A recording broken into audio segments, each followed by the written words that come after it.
obodo adigo saturated, ha may go engulfed obodo, all the forests. KKS we separate the headers mgbe visa on arrival. Ha kana abatakwa ruota. Mgbe akpọchi iseme border, other borders dị n'ugwu Awụsa ha nchaghị oghe. Anyị na-afụ ya, ma ndị nke ji ọgbatumtum were abata. So enwego infiltration n'army, enwego among the headers, enwego among the terrorists. Here you go more than 5 groups now, na-eme operate. Ụnụ fụrụ ndị nke ebu akpagharị na trailer mgbe anyị nọ lockdown, a na-ebugharị ha.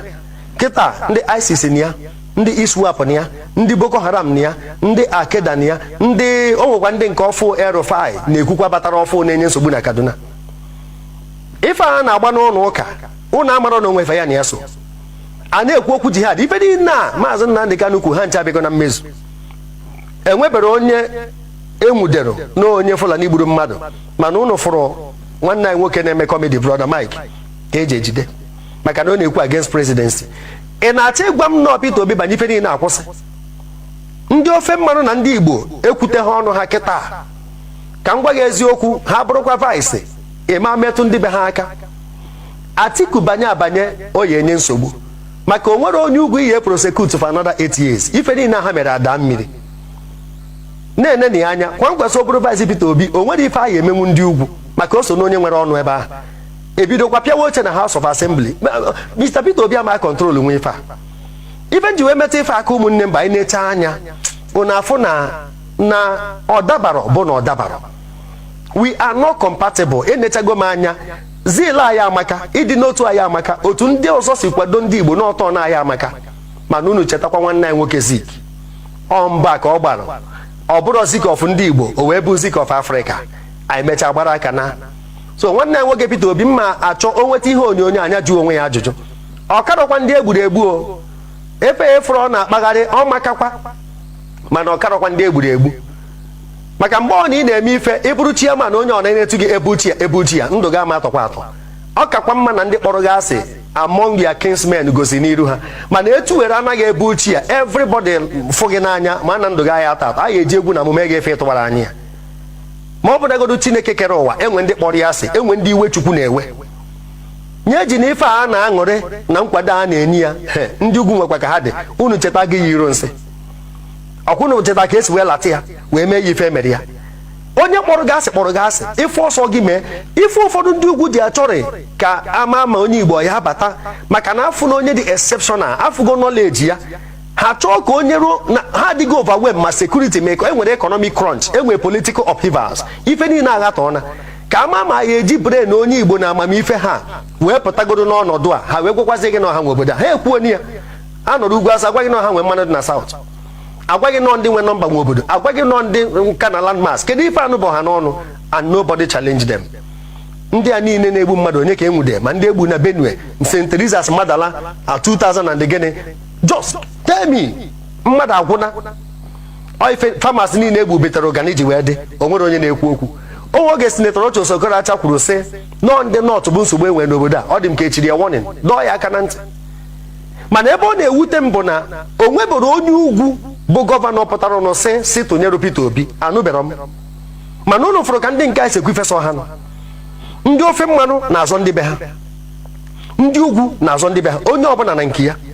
O nwere onye nwekwara national interest at heart. Ha bụ ụzọ ethnic group godu ife na statism, ọchịchọ nke onwe, ethnicity, ife adịgodo ha mkpa bife ikwu okwu Nigeria. Ife nje ekwu ife a ka nye nwanne anyị nwoke Peter Obi ndụmọdụ. Ọ chọọ ka obodo a dị mma, ọ chọọ ka obodo a nwee iru ọfụ ọmaka, mana enwere ndị nwe obodo, enwe ndị Britain nye ya n'aka, enwe ndị nwere aka oke ha nwa na-eke ọ na-ekenyere gị iburu. Ị nwere access to gold dị na Zamfara, ị nwere access to cotton na tin, ife ndị ọzọ dị na be ha, mana ha nwere access, ha nwa bịa n'ọba ji ga-ekpokọrọ ji dị ebe a wanye gị ofu ibe ji i were naba ị na-ama n'elu. N'elu ọnụ ha ji ekwu Jubrin si na-achịcha kwankwaso chịcha anọzie na tebụl sign agreement ọbụta ọnụ ndị Igbo agwabara anyị from 1999. Onye ka ma ọ bụrụgodo nkwa agafu na-ekwe akwa na n'elu akwa ugboro ole ka ebe amamife wasị na agha nyere anyị uche ka ebe amamife aha dị. Biko eji m ihe onyonyo a na-ayọ ka anyị na-ekwokwu 2023 anyị enwe hearing maka referendum na October 28 otu esi wee kwu referendum kwesịrị ịbịa before general election ka e wee marụ ndị so n'obodo a na ndị esori ya. Ndị middle belt ike agwụna ha, ndị South kwubu maka na ha na-achọba iri ha ego enye some of them ọrụ ụfọdụ adịgo committed ndị a niile kwesị ikwuchite ndị be ha adị ekwu okwu adịgo ha nwecha corrupt cases onye ka ha na-eze ife eji m ife ayọ biko ọ kakwa mma na anyị nweta permanent freedom anyị anaba kama ị ya ata anụ ọbara agba gị n'eze rie ese akwụkwọ nri na akpụ ụra karịa na anyị nweta temporal freedom ọ bụrụ na nwanne nwoke Peter Obi chịchara ito ma ọ bụrụ na ọ ya achịcha ọ bụrụ onye Igbo nọ n'ọchịchị wee gbuo mmadụ ife a na-egbu for 1 year mee kidnapping a na-eme mana Federal Capital Territory na arụ niile a na-eme na corrupt cases onye ọjọọ gbaba na APC ọ bụrụ sent ọ bụrụ onye Igbo nọ wee na-eme ife a ọ dị ka ọ ya achịzụ 1 year aha m ekwu 1 tenure ọ ya achịzụ 1 year o nwere ife Goodluck Jonathan mee mana oge ọ na-eje second tenure mee campaign n'ugwu Awụsa amụrụ motu ya ọkụ atụrụ ha okwute mana ndị nwe obodo a n'ife niile a na-emenụ echie men of God warning echie judiciary warning echie ndị journalist warning o nwere onye ahụ fọrọ abanyekwuo ma Twitter na-ekwu okwu Facebook na ha ka ha kpagharịcharụ the whole 36 states mee campaign ma senator dị na ya ma gọvanọ dị na ya o nwere onye kpara ha aka o nwere ndị nwe obodo a na-enwe obodo enwe rapụ mkpọtụ a na-enye na-agbara aka na-aza na onye jiji anakọ eji n'ala ife na-ekwu okwu ya bụ izu ka mma na nneji o nwere ife dị ka be mmadụ ka be onye adịna 2023 amaka mana enwe ndị nwe obodo a ife ọsọ gị mee as far as anyị ka na ebe a anyị ka bụ ohu Britain kwụ ha n'azụ ha kpọrọ unu asị from day one our forefathers suffered the same thing maka ekwere edebere ha isi n'ala ha nchadị na-etekiri ben na-etekiri chunk of their meat na-west lives youths ndị gọvanọ anyị meghe ọnụ gọvanọ Ebonyi steeti meghe ọnụ na-akọ ife sọrọ ya ụnụ na ife o kwuru na steeti anyị atụri APC a na-ekwu onye Imo a na-ekwu kedu ebe ndị igwe anyị nọ ndị emias kwuo okwu ha kwuru ekerezu nye ka Atiku wee ji ikwu uche ya akpọchi ya azụ ọkwụrụ ebe ụmụnne ya ndị ofe mmanụ kwuo okwu asị gị na ọba nke a kwuru nka ọba nke a kwuru nka ha kwuru ofu ebe mana onye a na-anụ onye ya na ana Igbo sọsọ Igwe Achebe isi Igwe Achebe ebee ka igwe ndị ọzọ nọ ebi na ha moto nye ha satifiketi igwe ndị gọvanọ nyere akwụkwọ politikal igwe o nwere ọzọ na-ekwu okwu na gọvanọ so okwu ife sọrọ ya nọ mana Atiku kwuru okwu former vice president ọ bụrụ gọvanọ sọsọ maka na egburu Deborah Samuel okwu delete the tweet gọnarị the whole Nigerians ife n'obi ụmụnne ya n'obi mana na nwanne ya nwoke kpughere ife niile a na-eme kịta ka aka ji unjustifiably na ya ka eji jụ na ama arapụ ya ka o wee bụ na emecha election ọ bụrụ na anyị kweta na anyị anyị arapụ ya maka ife a ka ọ na-agbarụ mbọ ya ọ gwanye ka ọ kụchara na anyị kweta na anyị ọ ya arapụ ya eso m akwado nwanne nwoke Peter Obi mana agwana m unu kama anyị anabata n'ụzọ ọkamma na kama ọ ya aba anyị nọrọ n'obodo a emenyụna ha anyị ọkụ n'ụzọ ọkamma na anyị nabara mba anyị no place like home. Visit our Good morning, good afternoon, good evening, and good night, great Biafrans and lovers of freedom. This is Radio Biafra HAUSA-SERVICE coming to you through the auspices of Radio Biafra London. My name remains Mazi Chinedu from Olu province of Biafra land. We are here live and direct. Today is the 4th day of August in the year of our Lord 2022. I welcome each and every one of you to welcome your friends and well-wishers, even your enemies. Do not deny them listening to this hallowed platform, because this is where we preach the gospel of emancipation, the gospel of freedom, where we preach enlightenment, started by our leader Mazi Nnamdi Kanu, who is in the enemy's dungeon, DSS, the Nigerian VSS. But make no mistake about it, our leader must be released, as it is going viral everywhere around the world about the illegal rendition, the illegal abduction of our leader from Kenya. And that is why even today we also we express our appreciation about the demolition of the Kenyatta market in Enugu, because we don't want to see anything Kenya in our land.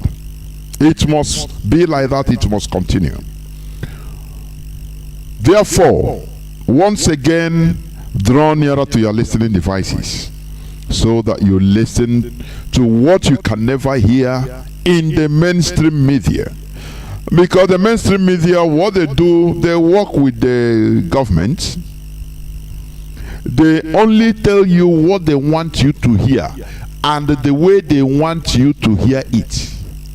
The way they want to bend your mentality, your psyche, your way of reasoning. So they bend it like that, and you continue reasoning like that. But here on Radio Biafra, we tell it to you as it is, so that you start reasoning. It has been a long time that they're saying black is beautiful, black is beautiful. They have been hypocritically praising us, and we are marching into oblivion. Here on this hallowed platform, we tell ourselves the truth. We look ourselves in the mirror and say it as it is, so that we will turn around. We can turn around from going down the drain and develop our mindset, embrace enlightenment, so that we can contribute something. We can be making our own contributions as human beings in this planet Earth, because this planet Earth is for every one of us. It is not for only one set of people. Do not think that this planet Earth is only for the Caucasians, the white people, to discover and exploit. No. Your mindset should be reversed from that type of thinking, that type of reasoning. It is for all of us. Normally, as they are sending missions into space or satellites, Africans should be building their own, not a Chinese build or European build for China. No, for Africa. No, African indigenous satellites going into space. That is how it should be. But when you are stupid, you're gullible, you don't contribute anything, you don't think of contributing, all that matters for you is how to cheat your fellow poor, miserable Africans as a politician and loot the whole money, loot the whole fund. Whereas other people are there financing. All that matters for them is knowledge, wisdom. Wisdom. What matters for you is money. I used to think about this. I say, like, people going to do ritual in our land, they say money ritual. Going to meet either pastors, clerics, or juju people, indigenous religious people. I've been trying to see, which I never see. Somebody that wants to do ritual, he say, what do you want? Maybe they ask him or her, what do you want? He said, no, I want wisdom. I've been thinking about it. Nobody. Everybody is looking. I want money. Go to church. All they are praying for money, money, money, money, money, money. Because Africans are ignorant of the importance of wisdom. Wisdom is number one. Whereas the Europeans, they are clamoring for wisdom. Do you understand that? That is why they get everything. Remember, just remember, even in the Bible, the richest king in the history in Bible was Solomon. What did he ask for? He didn't go to pray for God for money. Oh, help me in my business. Oh God, I want to help me so that I get the whole money in this world. No, get the whole gold in it. No, he simply asked for wisdom. Do you understand? The Europeans, the Caucasians, they understood the secret. That is why you call them Illuminati, Illuminati. These are because they understand the secrets of this world you don't know. Why? Because of wisdom. They are wise. Look at the whole oracles in our land, whether pastors, churches, marabouts, or what do you call them? Native priests, Dibia. Look at, just ask them, people that are coming there. All they talk about is, I want my problem. What is your problem? Money. Oh, I want my son overseas to eat. so that he can come and build castle everywhere and buy me cars as I want. This is material things is what people ask. No, but ask all these people. These pastors, they are there. They are your friends and brothers and fathers. Ask them, Papa, has anybody come to you and say, look, what do you want from the so-called God? You are God. He said, no, you know what? I don't want money. I don't want anything. What I want is wisdom. Ask them. No person. No person, nobody. Everybody is coming with his private, selfish interest. But the Europeans, they are seeking for wisdom. Do you understand? And that is why they are controlling the world. That thing you jettison, that pearl, that precious stone you jettison, which are because of ignorance, is what the Europeans are seeking for. Wisdom and knowledge, so that they will control you and control your money, so that they will control you and control the resources you have. Whereas you are praying for resources, oh, money, oh, how can I get paper money, oh, I want to get paper money. They are seeking for something that is huge, more huge, bigger than what you are looking for. And you say you're crying, oh, why are we suffering? Why we are relegated at the background? Because of ignorance. Before I continue, we shall pray. Let us pray.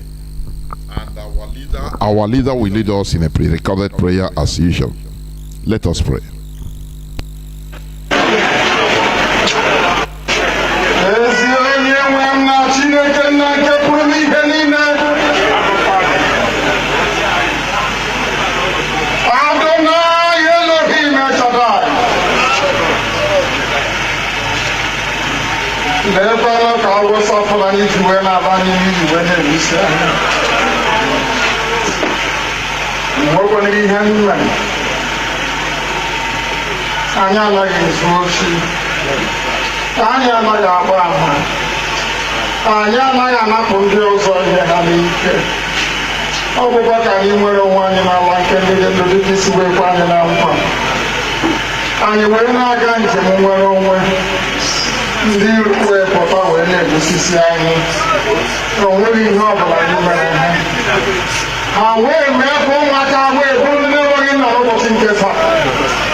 He say, once again I welcome each and every one of you onto this hallowed platform.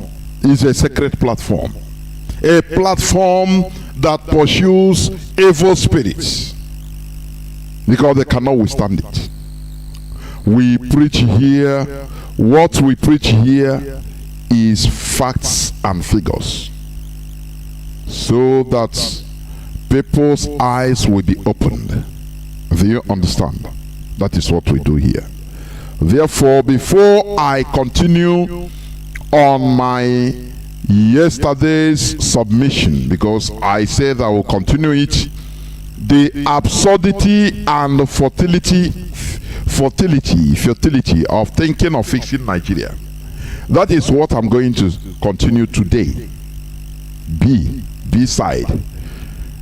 I am going to play the clip of Harold Smith, one of the direct colonizers or colonizing agents of Britain, direct civil servants that colonized Nigeria. His interview before he died. But before I go on, I will go into some news headlines. Before I do that also, let me read the IPOB press release of 4th of August 2022. It says, ignore the police. No ESN or IPOB member killed in Delta State. That is IPOB. We, the global movement and noble family of the indigenous people of Biafra, IPOB, under the command of our great leader, Mazi Nnamdi Kanu, wish to inform the public that there was no ESN or IPOB member killed in Delta State. In the same vein, we advise the Nigerian police in Delta to stop lying and misinforming the public. The second name of the police should be the Nigerian Police Lying Force, because lying has become part of their job. IPOB leadership wishes to admonish the Nigerian police not to continue deceiving the public by giving them some sense of honor. Their usual unsustainable lies has only yielded them a global reputation as one of the worst police force. We know that the usual garbage they spew through media are to demonize ESN under IPOB and justify the millions they are stealing in the amount terrorists sponsoring government allocated to destroy and dislodge IPOB and ESN respectively. Nigeria police and army cannot destroy IPOB ESN using propaganda and fallacious statements. Nigeria public are very sensible and can't be deceived easily by the hitherto gullible minds who thought that they are working but have realized that the Nigerian security agencies are a bunch of liars and propagandists. The terrorists and bandits onslaughts in Nigeria have exposed their weaknesses and hollowness in their operations and capabilities. ESN volunteers did not have any gun battle with the police and no ESN operative died in Delta State. ESN are disciplined operatives. They have no business engaging police in a gun battle. ESN are after the invaders or invading terrorists in our bushes and forests, not after Nigerian police or army. But if Nigerian police make themselves terrorists and go after ESN in the bushes and forests, our gallant men and women will have no other option but to engage them as terrorists.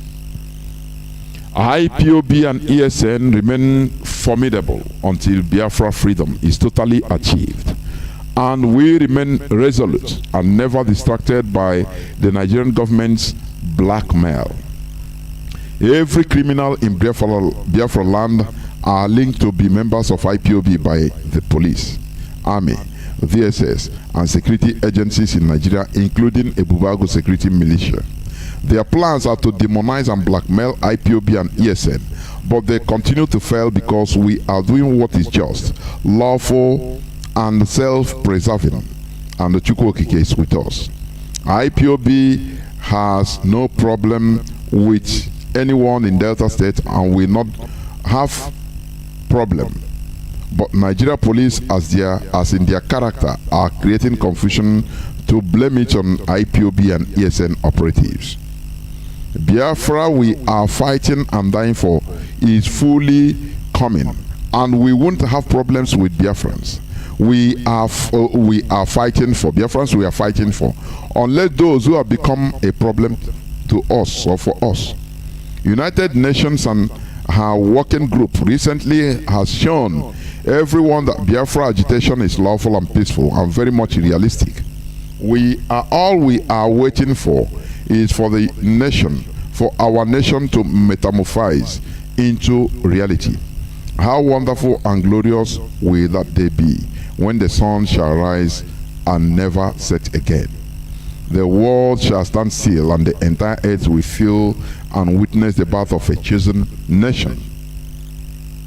The Nigeria genocidal government and their collaborators thought that the world will never talk about Biafra again after they committed genocidal war against the innocent citizens of Biafra in 1967-1970 and bribed the world into silence. But Chukwu Okike have disappointed them woefully.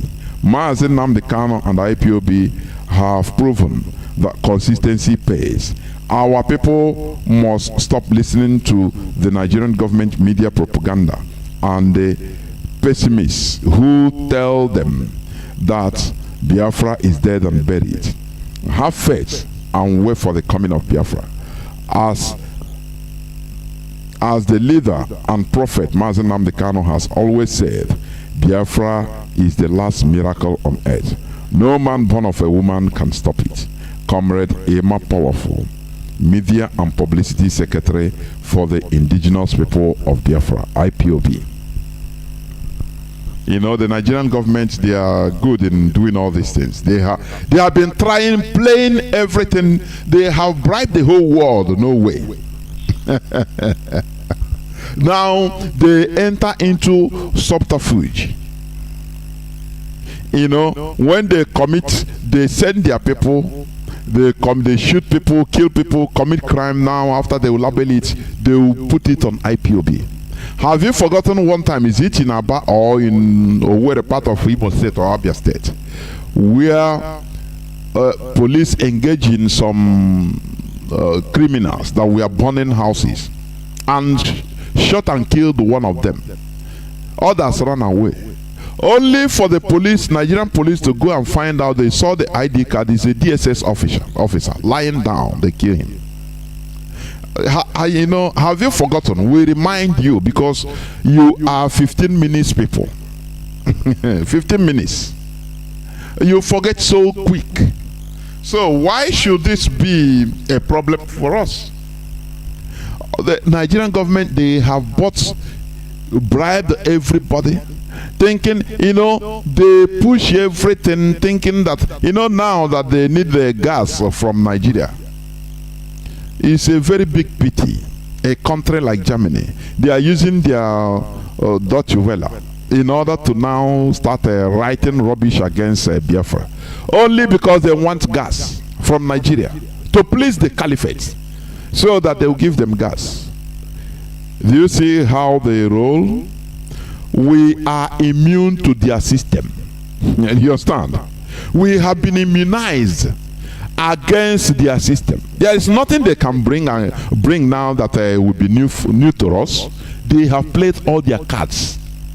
All they wanted to do is to steer problems, kill our people, you know, using their mass men, criminals. They tell them kill our people, so that their job now, they will be pinning it on IPOB, so that people will revolt. Our people will revolt against IPOB, but everybody have known IPOB ESN, that we are peaceful. ESN is formed, or was formed, in order to fight terrorists in the bush. That is as simple as that.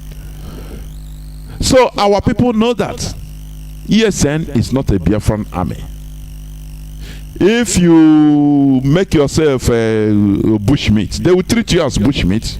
You come into the forest, they treat you as bushmeat. That is how it goes.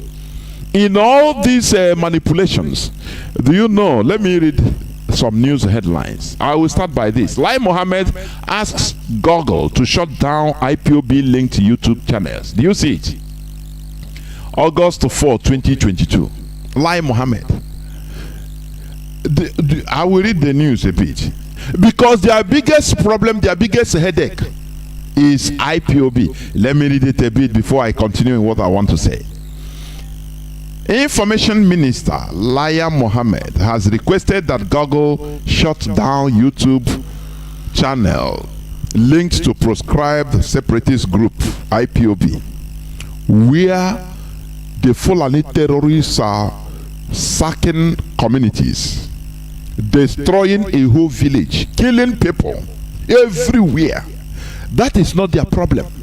Have you taken your time to think about this? Why is it that all that matters for them is for Nigeria to continue existing? They don't care about people that are dying. They don't care about people that are being slaughtered. What matters, what makes them too jittery is the breakage of Nigeria. Take your time to think about this. Have you taken your time? You know, reason critically. Everywhere, no place is safe. Terrorists, they threaten to kidnap a whole president of a country. It is nothing. They threaten, you know, terrorists are on the rampage. Sometimes they clear some villages and pursue them and install the Fulanis they want. There are refugees everywhere. That is not the Nigerian problem. As long as Nigeria continues existing, people can die. After all, they harvest organs as they wish. But their problem is, their main number one problem is IPOB. And Britain is, it is the main problem of Britain, headache. IPOB, the indigenous people of Biafra. The quest to restructure what the zoo they have created. That is their main problem. You know, 30,000 people, 50,000 people could be slaughtered a day in Nigeria. That is not the main concern. Do you see that? Their concern is IPOB. That is why today, Liar Mohammed has requested that Google shut down YouTube channel linked to proscribed separatist group IPOB. Ask yourself, there is something there. Mr. Mohammed made the demand when a team of Google officials paid him a courtesy visit in his office on Thursday in Abuja. The delegation, led by Charles Morito, Google's regional director for government affairs, said his organization shared the sentiment of the Buhari regime on the abuse of social media by some groups. Earlier, the minister has requested channels and emails containing names of proscribed groups and their affiliates should not be allowed on Google platform. Do you think that this man is talking this thing just like that? Do you think that he's making this demand with empty hand? Nigeria finance is going down, is down the drain. They are ready to spend the last dollar, Nigerian dollar, in order to achieve this. They didn't go with empty hand. In as much as Google, they are billionaires. They will tell them, name your price, anything you want. Do you want crude oil? Is it gas? What do you want? Is it contracts? But please, our problem is IPOB. Do you see the reason why? Sometimes on Facebook, when you talk about Biafra, IPOB, one family, they block you, they sanction you. Do you see? Are you now seeing the reason? Do you see it? But as our leader say, no human being born of a woman. If you want to be born of a tree, you understand? If you want to be born in a laboratory or in space, you can never stop Biafra. Do you understand? You can never stop Biafra. No human being born of flesh, born in the laboratory, born in the outer space, could ever stop this. Go and ask the Nigerian government. They will tell you how many billions of dollars they have been spending in order to stop us. No way. No way. Our leaders say we will wear them down. We will wear them. They become weak. They continue wasting their funds fighting us in futility. Do you know why? Do you know why they are failing? And they will continue failing woefully. Because we are fighting a just cause. Do you understand? We are fighting a just cause. Any mouth that is reason against us will be silenced. It doesn't matter. Have you forgotten Adeyinka grandson? He come, you know. People think that what we are doing is just only physical. Because we are on the right side of history. If you come to fight us, Nnamdi Kanu on social media, within small time you become silenced. You come to fight IPOB, come to fight a Biafra cause, before long time you become silenced. Don't you know that? Ask them, they know. They will come to make a Naka, let us do like Mazi Nnamdi Kanu, but to use it to fight them. Before you know, one thing or the other will lead to one thing or the other, and you will be arrested and silenced. Ask Adeyinka grandson. He thought that he can come out and talk anyhow he wants. He think that, you know why? The world knew that we are a people that have been wounded. I don't know whether people understand what I'm saying. In the subconscious of the world, the countries of the world, no matter what, when they hear us talking, they will go and say, the inside of them, inside their conscience, they know. They say, but these people, no matter what, they merit what they are saying, even more. That is what they say in their secret chambers. But the world politics will not allow them in order to embrace the reality. Britain will continue fighting in order to continue putting up the structure the zoo he created. Do you understand? That is why it doesn't matter how we shout, how we talk in any way. The world knows that we are on the right course. That no people that suffer like us. Do you know that Britain hid the genocide committed against us from 1966 to 1970? They vetoed the power not to bring it out to the United Nations. Do you know that? It is still a secret file of Britain. The crime, the genocide committed against us, it is still with Britain. They officially, they never give it to United Nations or release it to the United Nations. Do you know that? That is a reality. No matter what, these people that are fighting us, they come, BBC, but in their mindsets, in their individual minds, they know that we are a people that are wounded, that has been killed, that has been massacred. Second to only the Jewish massacre, the Jewish genocide of the Second World War. And you want us to keep quiet? You want us to continue keeping mute? To behave as some people think? No, we cannot. What we are doing, the whole world know that we are right. That is why when you come to fight us, you meet your demise. That is it. Now it's taking why not ask Liar Mohammed? Oh, okay, you are talking to people that embrace knowledge and wisdom. And we are able to build Google, gigantic world structure like Google and Facebook and co. Now you as a government, these are individuals, so these are private sector. You as a government, you cannot even invest in the brains, in the human resources, tap on the brains of your so-called citizens in order to build something like Google. No, but you are asking them, please help us. Are you not ashamed? Are you not ashamed of yourself, Liar Mohammed and the Nigerian government?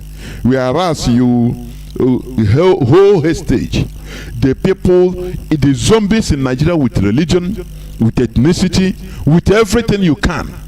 But people that are free, they are moving on, manufacturing things, bringing up things like Google, Facebook, Meta, all these building satellites.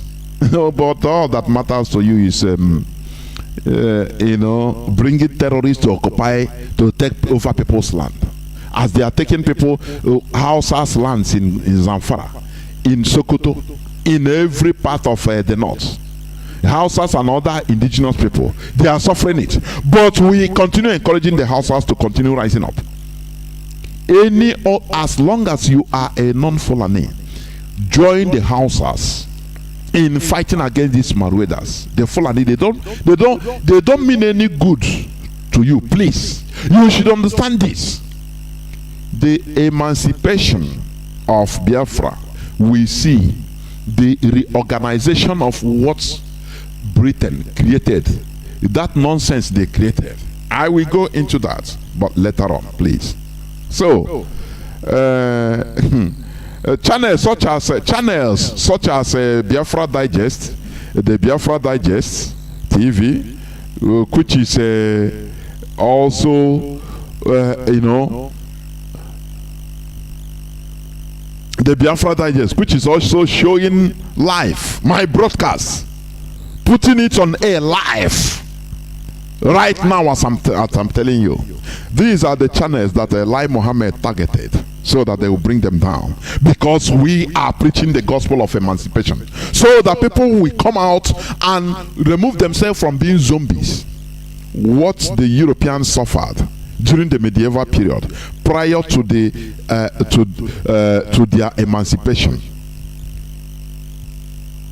prior to their enlightenment, the awakening of the Europeans, prior to 15th, 16th century, the Europeans were zombies. The European people, they were zombies like this, like Nigerians, thinking that, oh, God put the Duke of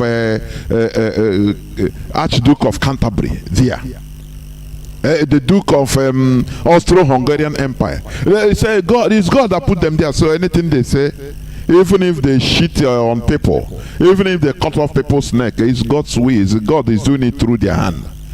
Zombies, the medieval European people, they were taking it. They were taking it to say it's all is God. Oh, go and pray, is God. That is it. People are not equal. So we are chosen by God in order to be your rulers. But a time came, Europeans started thinking. Their mentality started changing. The awakening started coming. They started saying, but how come we in this planet Earth, how come some people are chosen, brought by God, by so-called God, now to lord it over others, to kill us at will, to be billionaires and be enjoying why ordinary people are in the misery? They are working what all these billionaires are spending, but they are receiving, receiving stipends just to survive. And the European public, they rose up. That was the start of European revolutions. Their eyes were open. It seemed that the scales from their eyes were removed, and they went down and slaughtered. They massacred their kings and queens, their corresponding to their politicians, even their clergy. Those bishops that we are telling them, oh, leave it, is God that choose them, pray for them only. They massacred all of them and took over. You see very bright young people, the products of revolution, they took over. People like Napoleon Bonaparte of France, they took over and they eradicated the remaining anti-revolutionists in France. Others the same thing in other countries, in other European countries. And that is why today Europe is being built. They progress. They understand what it means to have wisdom. You are sentenced into continue pursuing money. Now go and look for money. Oh, money. Ask for money. Oh, God will make miracle for money. Will fall down from heaven for you. Oh, you are look. Oh, who is bringing you down? It's a demon. That demon that lives in the one tree behind your house. That is the demon troubling you. That is why you cannot succeed. And you will go and cut a very innocent tree that is producing oxygen. That is producing oxygen for everybody. You go and cut it down, thinking that demons that are living there, that is demons that are living there. Don't you know that you are stupid? The demons that are troubling you, our lives, are the politicians. Those that are telling you to pray. Oh no, pray, God will see everybody through. And all these pastors, imams, clergy, that are, supporting them. These are the people you have to rise up and go after them. Do something. What the Sri Lankans are doing. That is what we preach here. That is it. Therefore, we must continue. So let me just continue reading a bit. Lai Mohammed was complaining or targeting channels like Biafra Digest, Omo Biafra TV, Biafra Digest TV, and Asa Biafra. We are cited for targets. Do you see? But terrorists, Fulani terrorists, are killing people every day, abducting people. It is not their concern. Do you understand? They are busy. The Nigerian government is busy helping building infrastructures in Niger. It is none of their concern. They are building alternative country. It is none of their concern. All their concern, what matters, what they want to bring down with IPOB. That is why they encourage infiltrators in our midst.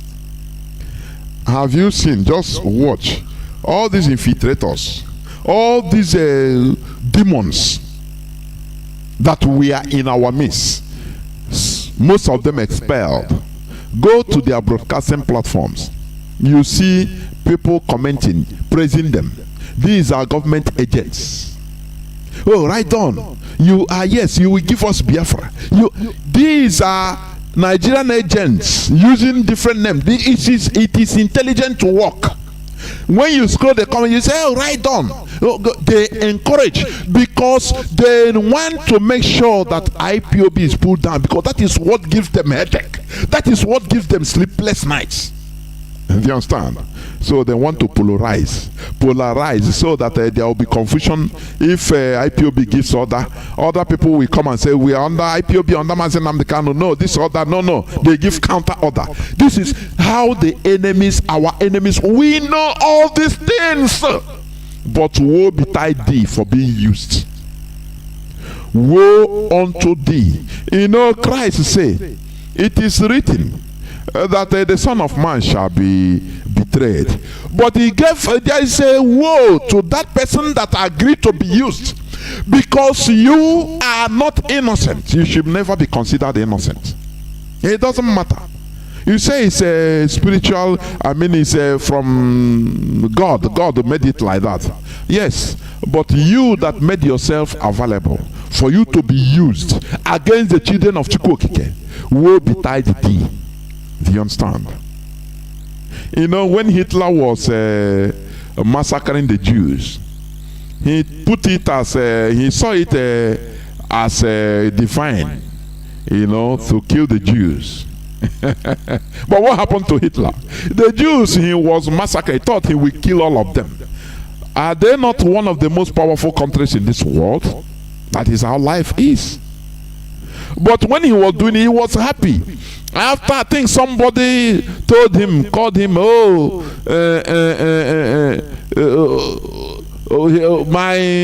my God, Hitler. They call him God now. Some people call him God, the Germans. You know what you are doing? It is divine. So God is using you to exterminate the Jews because of their stiff-neckedness. And he was happy, bragging. He was happy, bragging. He never knew.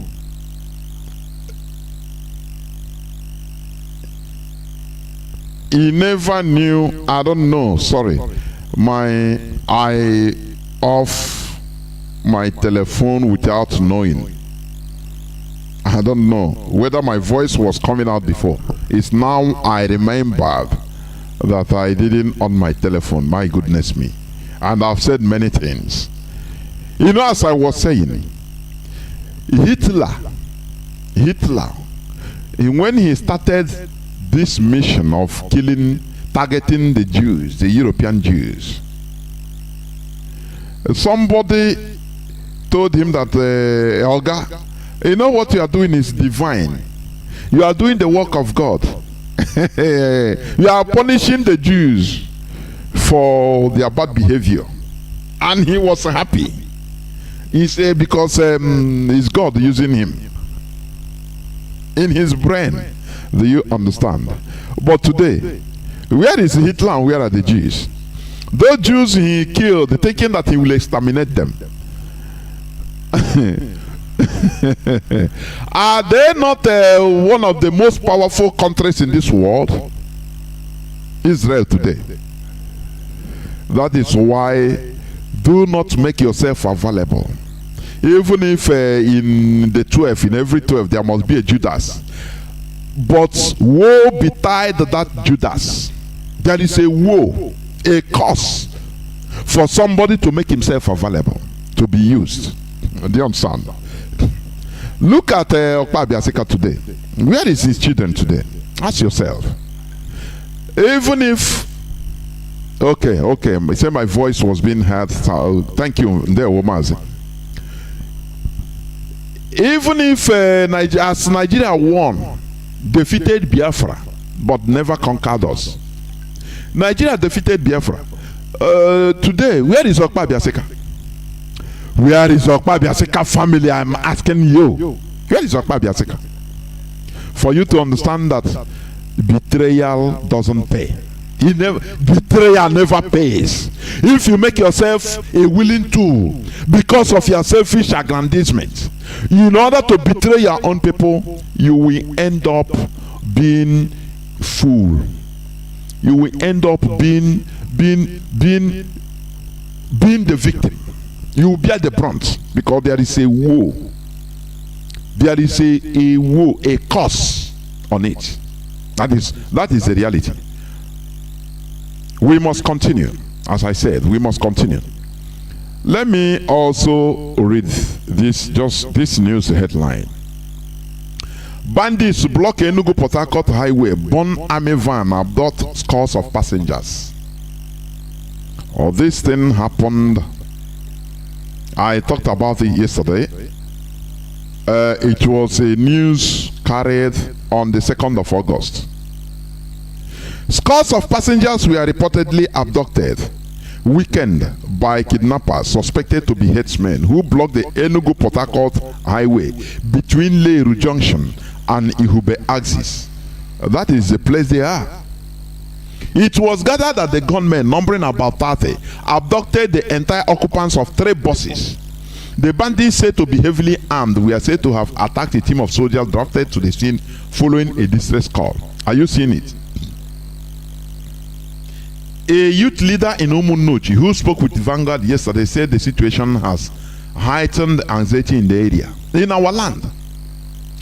Now, the Nigerian government, this is not their problem.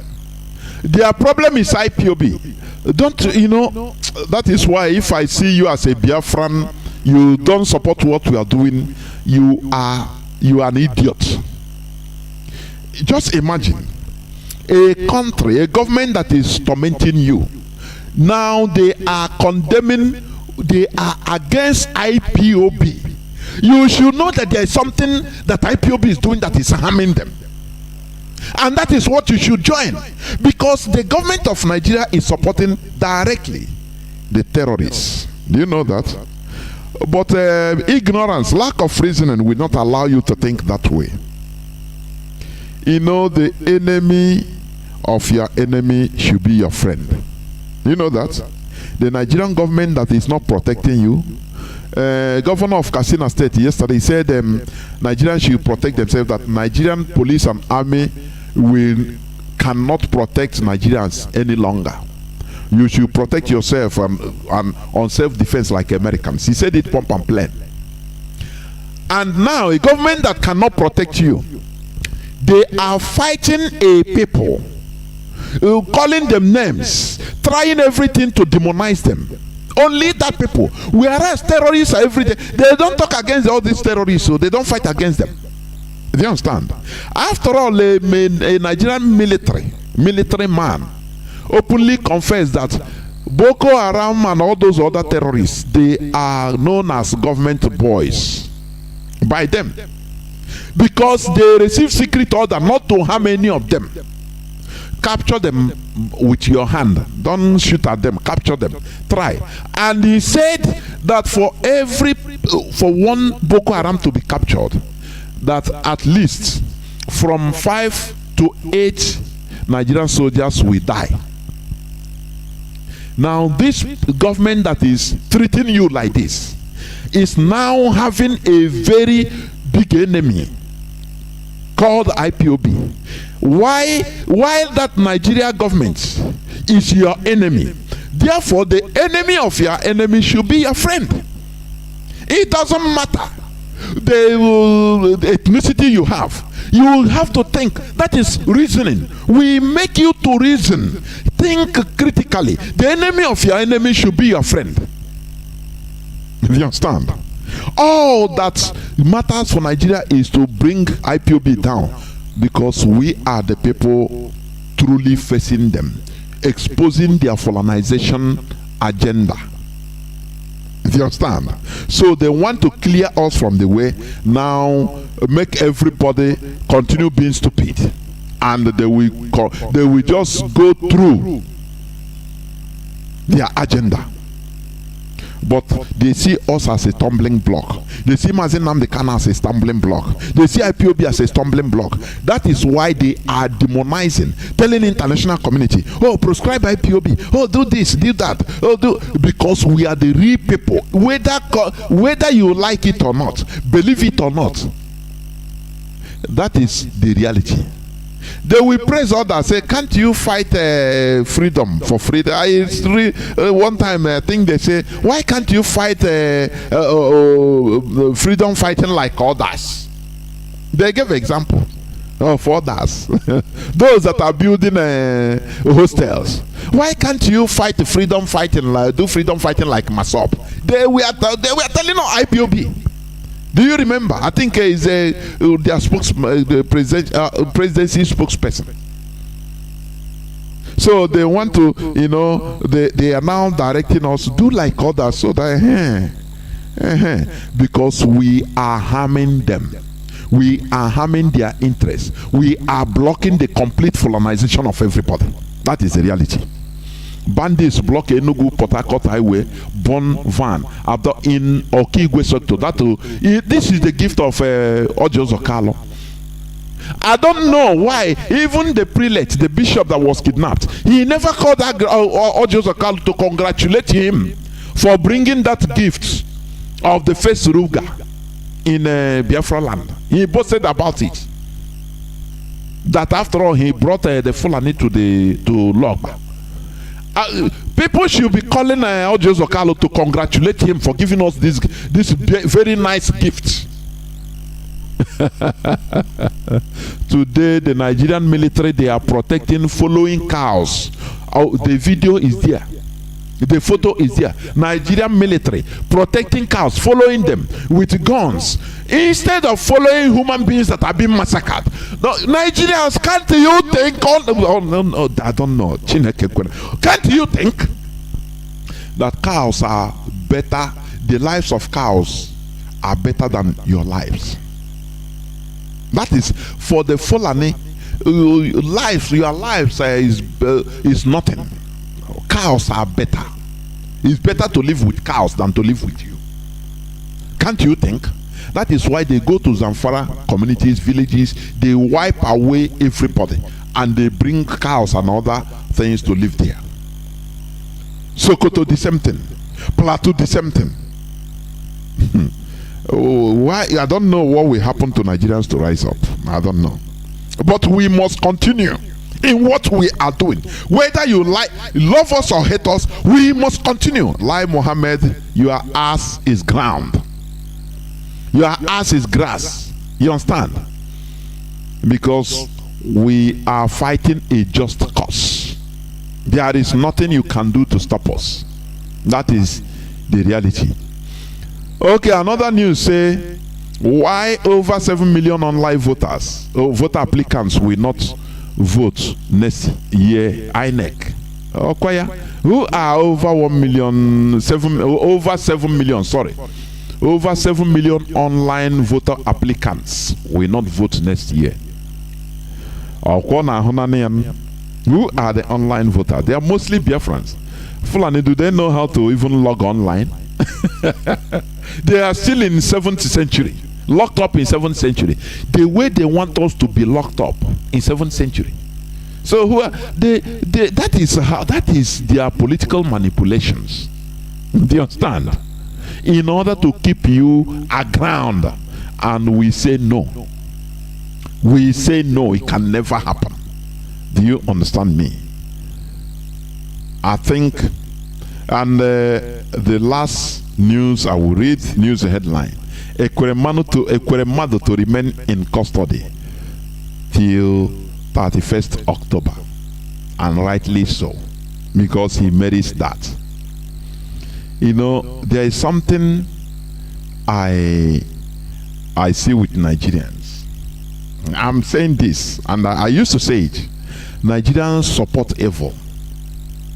Do you understand? Nigerians support evil. This is a wickedness. This is something that is an anti-nature.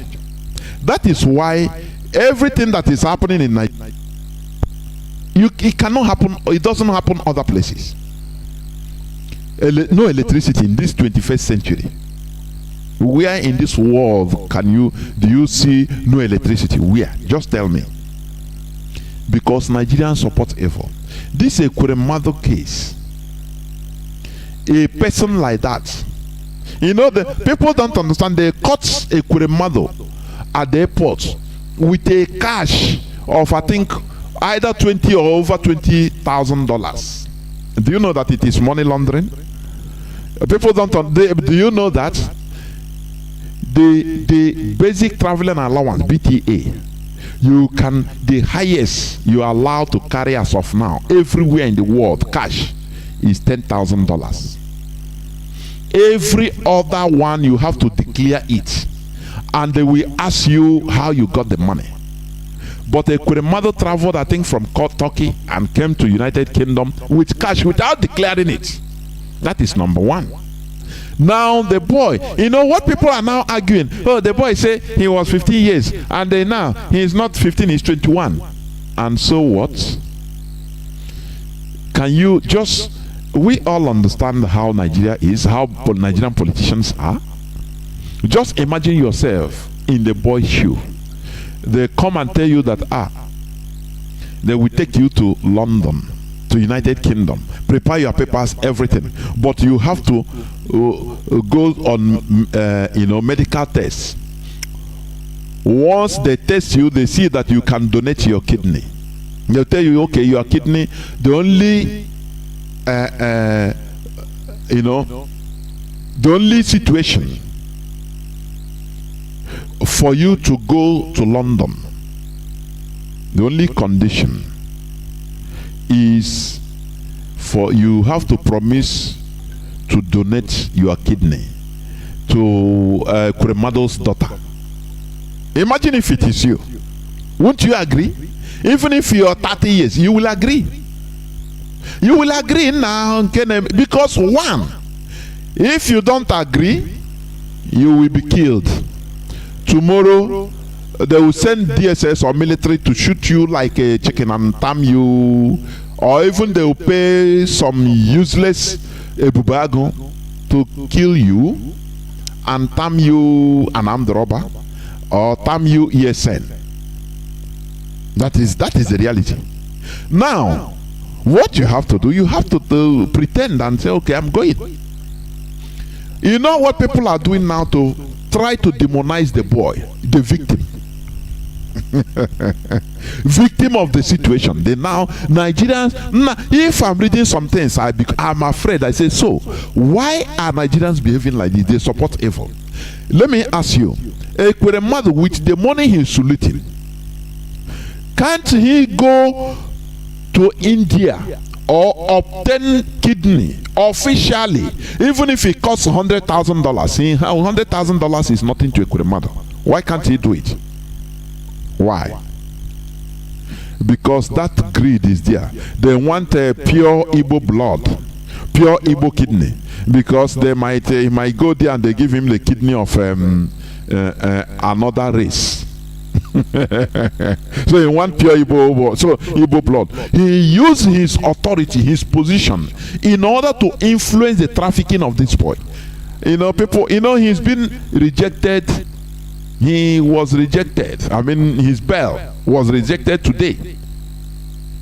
He should remain in custody till 31st of October. That is the reality. Do you understand? He must remain in custody till the 31st October. Don't you understand that? Do you think you are Lord and Savior and Creator of Britain is like you? Orangutans. Do you think they look at somebody's face? Even if the British governments are corrupt. Do you understand? The judiciary, they are pure. Let me tell you, they are independent. That thing you say, please, even if, let me tell you, if one day any British politician calls the judge and tells him something in secret, please, that man, consider him. That person, consider him is going. He will just publish it in the news, call the newspaper, the media, and tell them what the call he received, and finish. The person's career is finished because he will not survive 24 hours. So all the politicians, the British politicians, they are afraid to intervene in this type of thing when it comes to reality.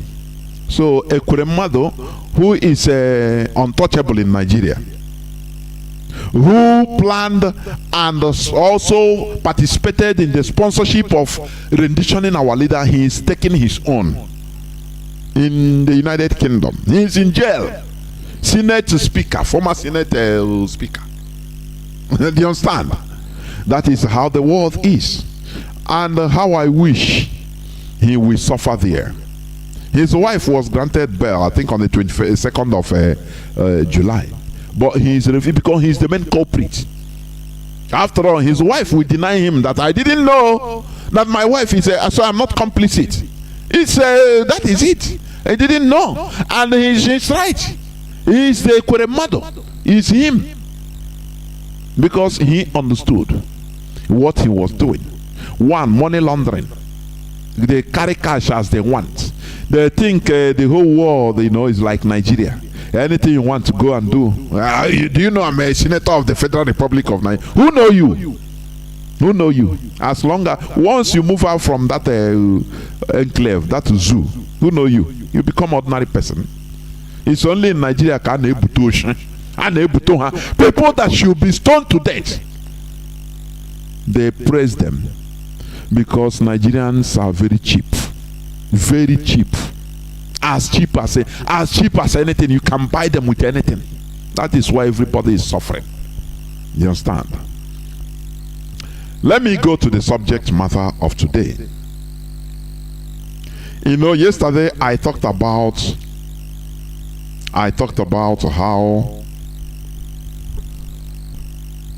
how India restructured what Britain created as an Asian zoo. But before I go on, let me make these announcements, please. Let me make these two announcements. Let me get it, please. There will be IPOB summer mega rallies. Listen, in the indigenous people of Biafra in United Kingdom, they will have summer mega rallies happening live in 3 cities or regions. 3 cities, regions. Number 1 place is Milton Keynes on Saturday, 27th of August 2022. On Saturday, 27th of August 2022. Time is 10 a.m. at City Center and environs. When we say UK's mega rallies, it should be mega rallies. Everybody should endeavor. On Saturday, the 27th of August 2022.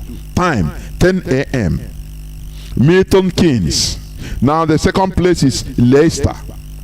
On Saturday, 10th of September 2022, time 10 a.m. at Clock Tower, BBC, African Caribbean Center, AGM, and Victoria Park, BBQ Picnic. Now the third place is Liverpool. Sunday, the 16th of October 2022, time 12 noon. At Anfield, ahead of Liverpool Football Club versus Manchester United, Manchester City EPL fixture. Kickoff. Mazi Nnamdi Kanu will never walk alone. That is it. Participation inquiries. Contact the UKNC, UK National Coordinator, on, take this line, 078 177 96032. I repeat, 078 177 96032, or Chief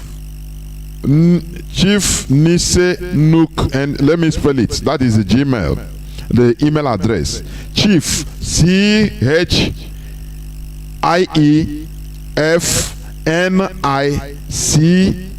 Chief Nice UKNC, Chief Nice UKNC at gmail.com. Chief all these are one word, please. CHIEFNICENUKNC, all small letters, at gmail.com.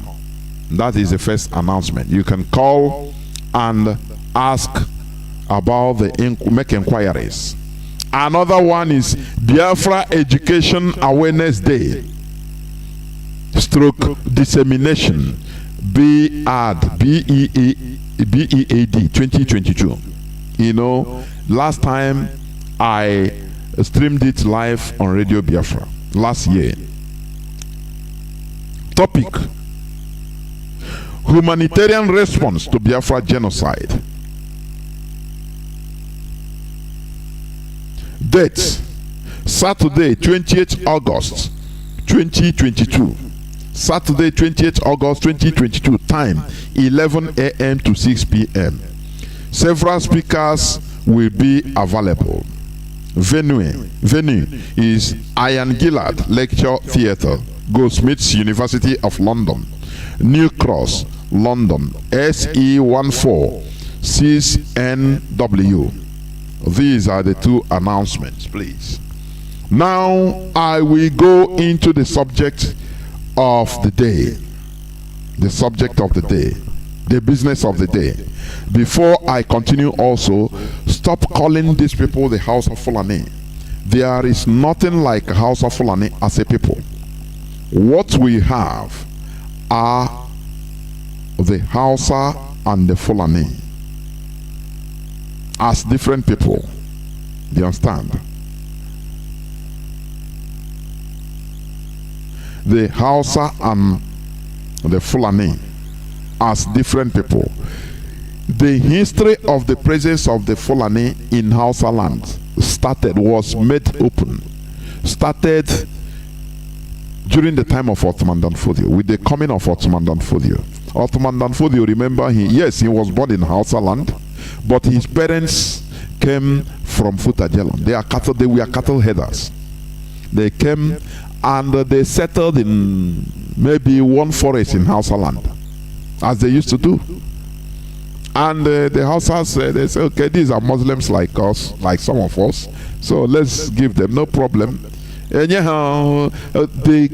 they received them as fellow Muslims. The same way, the same thing they used to deceive other places, like in Guinea, the Jalon case, in Mali, the same thing. They use, where necessary, they use religious sentiment to enter. Where necessary, they use illusion called Nigeria. Oh, we are one Nigeria. We have the right to live anywhere we can. They enter. Before you know, like our brother said yesterday, they start putting Emir of Aba, Emir of Cross River, Emir of Calabar, they have openly done this one, crowned Emir of Asaba. Little by little. Why are they doing it? Because it's one Nigeria. Because they cannot use religion, because you are not the same. We are not the same with them in religion. So they use we are one country, so we have the right. But these are the people that are going around telling you that, look, they don't care about Nigeria, your nationality. Every Fulani is a Nigerian, whether it's a Fulani from Sudan, whether it's Fulani from Mauritania, whether it's Fulani from anywhere, Mali. They are all Nigerians. They are being sponsored to come into Nigeria to stay. Where are they staying? In your lands. In our lands they want to take. So when it is convenient for them, they use religion. Oh, we are Muslims, don't worry, allow us, we are good Muslims. Oh, no, don't worry. When you allow them little, they will, before you know, just like elephants. Oh, just please allow me to put my tusk. It's raining. And you say, okay, but this place is very, very small for all of us. No, only my tusk. Before you know, he put his tusk. Before you know, from tusk, he force his leg, or his leg. Before you know, he force you out. That is exactly the Fulani for you. They use religion where they should, where they can. When they see that the people are Muslims, they come, oh, we are Muslim brothers like you. Allow us. They will quote for you Quran where you have to be hospitable to your Muslim brothers. And people, the indigenous people that are foolish, they will say, okay, don't worry, come. Oh, what is it? We are all one. Before you know, they turn around and start killing those people and take over their land. That is what they did to the Hausa people. We are necessary also, like in the case of Nigeria, they say, no, after all, we are all Nigerians. We have we have the right to stay anywhere in Nigeria. As if, as a Nigerian, okay, if you are going, everybody's home is public, for the public. Why not as a Nigerian, you are going, you enter somebody's house. If he's talking, say, no, I'm a Nigerian, you're a Nigerian, so I have the right to stay in your house. After all, you're a Nigerian. Because it's your property. I don't know, do people reason at all? Do Nigerians reason at all? Oh, it's Nigeria, so we have to stay anywhere we want. After all, it's a forest is for everybody. Forest, no, is for people. In our land, forest land belongs to people, belongs to us. Belongs to the indigenous people. It doesn't fall down from heaven. You know what Fulani they used to do? They say, after all, you didn't come from this world with land. Enter this world with land. That God is there. God put it there for everybody. That is their arguments of taking over everybody's land. The question I ask, if it's there for everybody, then why are you personalizing it? Why then do you go and take it? Why? If it's there. Do you see how they manipulate everybody? Do you see it? We are necessary, they use religion. We are necessary, they use country. In the case of Nigeria, country. Oh, Nigeria is one. Oh, it's our country. We have the right. We are Fulani can be Bayelsa. You see, they give it as example. Oh, a Fulani person can see himself as a Bayelsa. But you yourself, you are nothing. Do you see it? As if, they will give you example. Oh, Igbos are living in the north. They are living in Kanu. Yes, they are living there. They are renting houses. They don't go and occupy people's bushes. That is one thing. When I hear this argument, it's too junior. The shops they are paying.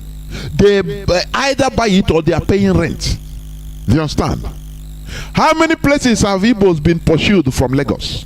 Now, after building the place, after developing the place, one day government will come and they say, oh, it's one community that own that land, so you have to relocate. And before you know, they relocate.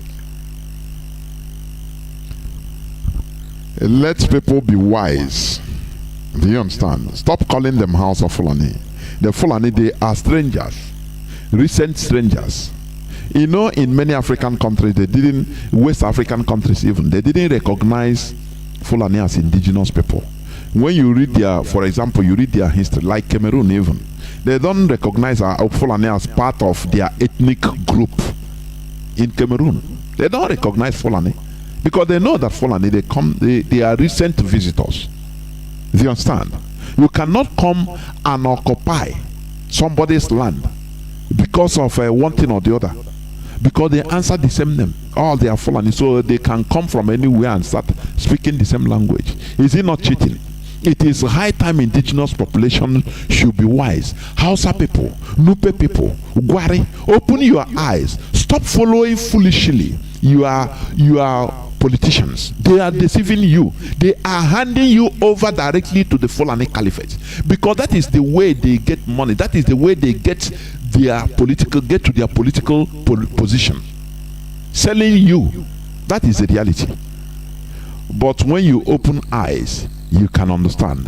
So people should rise up and do the needful.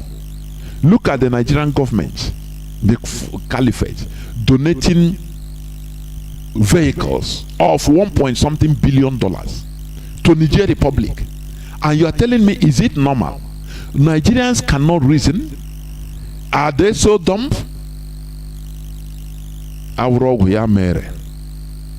Now, as I was saying, the topic of my submission said the second part, the absurdity and futility. I put futility of thinking of fixing Nigeria. The second part. You know, I said it the other day, yesterday. Any person that is telling you that he is going to be a president of Nigeria and fix Nigeria, that person, it doesn't matter whether he's your father, whether he comes from your community, whether he comes from your village, he's simply a criminal. You know, there are criminals, maybe innocent criminals, first timers that they don't know. They are doing something out of innocence or out of hardship. Now they enter to do, you know. But no, this one is a hardened criminal. You understand? Any person telling you that I will fix Nigeria, I will become Nigeria president, is a hardened criminal. I am giving you the instance of Peter Obi. He knows what he's doing. You know, the headache of Britain is IPOB. You know, I wrote it some time ago. That write-up is out of inspiration, I'm telling you honestly. The thing just flashed my head direct and I started writing it. I said, look, Peter Obi, he should tell people what he discussed with the British. He should tell people. Let me tell you one thing. The British intelligence, they know Peter Obi's, you know, the scent, you call him. Or make a business from importation.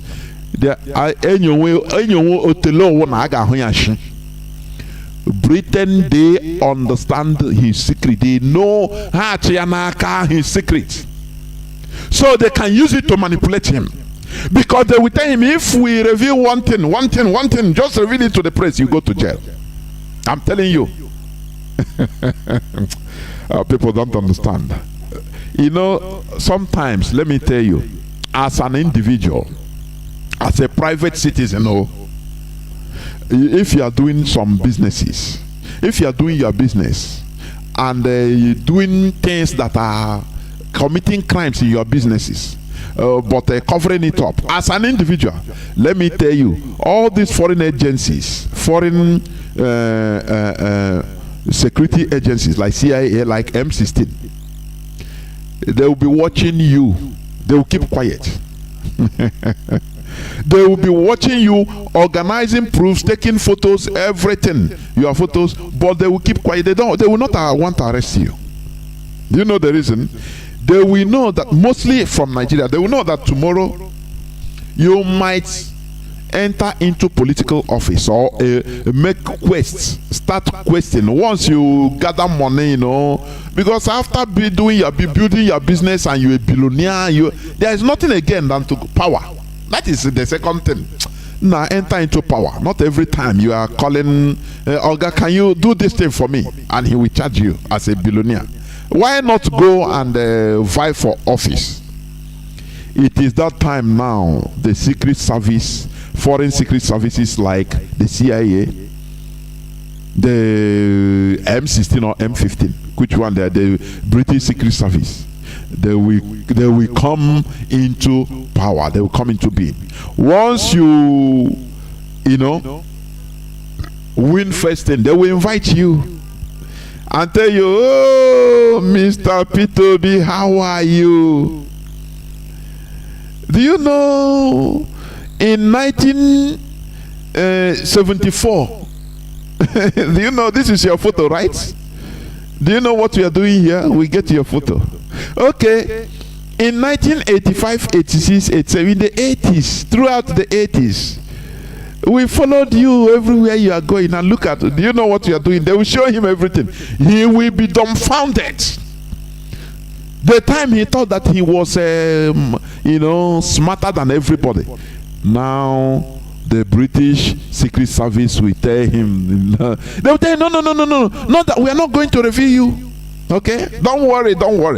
Only now you're a politician, you have to work with us. Finish. That's it. We protect you. No person will touch you. You have to work with us. The same way they manipulated Azikiwe. I will play the clip and you hear. That person will be there. It is his secret. He will not. His wife will never even know that he met something. The Secret Service, they know his secrets. All the time he has been dealing illicitly, doing money laundering, business. Oh, you are doing you are importing, you are exporting, you are doing this, you are representative of a so company. They are monitoring everything, getting proofs, your financial records. Even if you enter any other illicit business, they monitor, they know. They are waiting for you to come up to vie for higher political office. That time they will invite you. And I believe it's one of the things that was revealed to P2B in number 10 Downing Street. They encouraged him. When they revealed all those things to him, he was, they said, no, don't worry. We are not going to reveal it to any media. Don't worry. Only if you will work with us. That is the only condition. He will say, okay, how? No problem, I'm ready. Even I'm ready to become the president, I'll work with you. They say, okay, resign from APC and PDP. Do you see IPOB? It's our main headache. You are an Igbo man. Go into there. Tell them, we will help you to publicize you through our agents. In the social media, everywhere, we will put that sentiment, because it's we will create you, because you'll be working for us. All we want to do is destroy IPOB. That is the only thing we want, and nothing. He said, he will tell them, look, I hate IPOB. You see this Biafra? Don't you see my record? I killed them when I was a governor. They say, yes, that is why. We want you to work with us. But remember, if we give you order, any day we give you order and you disobey, we'll just release just one of your secrets, and you will be stoned and be arrested and be jailed. The European secret services in general, they work with scandal. That is why they use many of all these women. Do you understand? Many of all these women, foreign. It's a common thing. Me, I read a lot James Hadley Chase. When you read all these espionage books and films, you understand how things work. Your brain, you will start thinking in a very sophisticated way. You will see that all that glitters are not gold. Do you understand? So they use all these gas, they will arrange for you only for blackmail. Finish. So that they will use that blackmail, either recruit you, you become their agent, or they use it to handle you, to direct you. If you want to go, they'll say, hey, do you remember? You said, oh, please. Because if you mess up, they will reveal that secret and you will just simply commit suicide. Finish. Your life is finished. So, any person that is thinking or telling people that he will fix Nigeria is a hardcore criminal. Let me start playing this clip, please. This is an interview granted to Harold Smith. I think it was 2002 or thereabouts. I think the journalist is a Nigerian journalist, whether it's a Yoruba or Igbo. And Harold Smith said that he has been waiting for this opportunity to talk on a Nigerian media platform before he dies, because he has many things to reveal. Please, I have played this for a long time, I think last 2 years or last 3 years, but I want you to listen again. The Nigeria you want to fix, please listen and listen attentively, because I will be interjecting and explaining, analyzing from time to time. Please listen. Remember, today being the 4th day of August 2022, the topic of my submission is the second part of the absurdity and futility of thinking of fixing Nigeria. Please listen. This is the voice of Harold Smith, who was, I think, a labor minister. He called himself a minister of statistics. So he knows the state secrets. Listen attentively. Hello. And Mrs. Carol Smith, welcome to the program. Was that time with his May I say wife? how delighted we are to be on Passion. We've looked forward to speaking to an African television station for decades. This man said that he is highly delighted to be in this program, in this interview, because he has been seeking for this opportunity for decades to be in one African platform, media platform, to say what he wants to say, what he will say now. If you understand, continue listening. This is something we have looked forward to for such a long time, and we are so happy to be here. Thank you. Mr. Harold Smith was a young, bright, and principled Oxford University graduate who was recruited by the Colonial Office and posted to Nigeria. He took his final examination a year ahead of his class. He also married Mrs. Carol Smith, whom he met while they were both at Oxford University. Together they went to Nigeria, where they had their 2 children. Mr. Harold Smith, you were featured in a program recently by BBC Radio 4, Yes. titled Document, Yes. and that was hosted by Mr. Mike Thompson. Yes. You are alleged that the British government rigged the first and most important election in the history of Nigeria in 1959 in favor of the North. Am I correct? Yes. How long were you in Nigeria for? From 1955 to 1960, and we were based in Lagos. I was on the staff of the Department of Labour. I was largely occupied with employment problems, all the employment exchanges, and statistics, and international reports, and was kept pretty busy. I was also stationed in Lagos in charge of the capital and the port. I was the port labour officer as well, and I also devised a port labour scheme and later a social security scheme, which was one of the first in Africa, which guaranteed workers some income after they'd finished work. It was a providence scheme. As I say, it was called the National Providence Scheme, and I was very proud to have put that on the statute book. I was going to ask you what your role is. You've mentioned 3. Before I continue this, please, let me bring a very disturbing breaking news to our attention before I continue. There are some disturbing news coming from China against Biafrans living in China. It has come to our knowledge that the Nigerian government, in collaboration with Chinese government in Guangzhou immigration, are abducting IPOB members who are using UNHCR, United Nations High Commission for Refugee certificate, and resident in China. This our brother for the past 2 months now was abducted by Chinese immigration and kept incommunicado. His only crime is because he is IPOB member using UNHCR protection certificate. The UN issues UNHCR protection documents to IPOB members as those being persecuted in Nigeria, and rightly so. But the Chinese Guangzhou immigration will seize the certificate of UN given to our IPOB members in China and try to detain them. UN must protect Biafrans in China against Chinese immigration police. Do you see, Nigeria government is fighting us anywhere, everywhere, but you know, their ass is grass.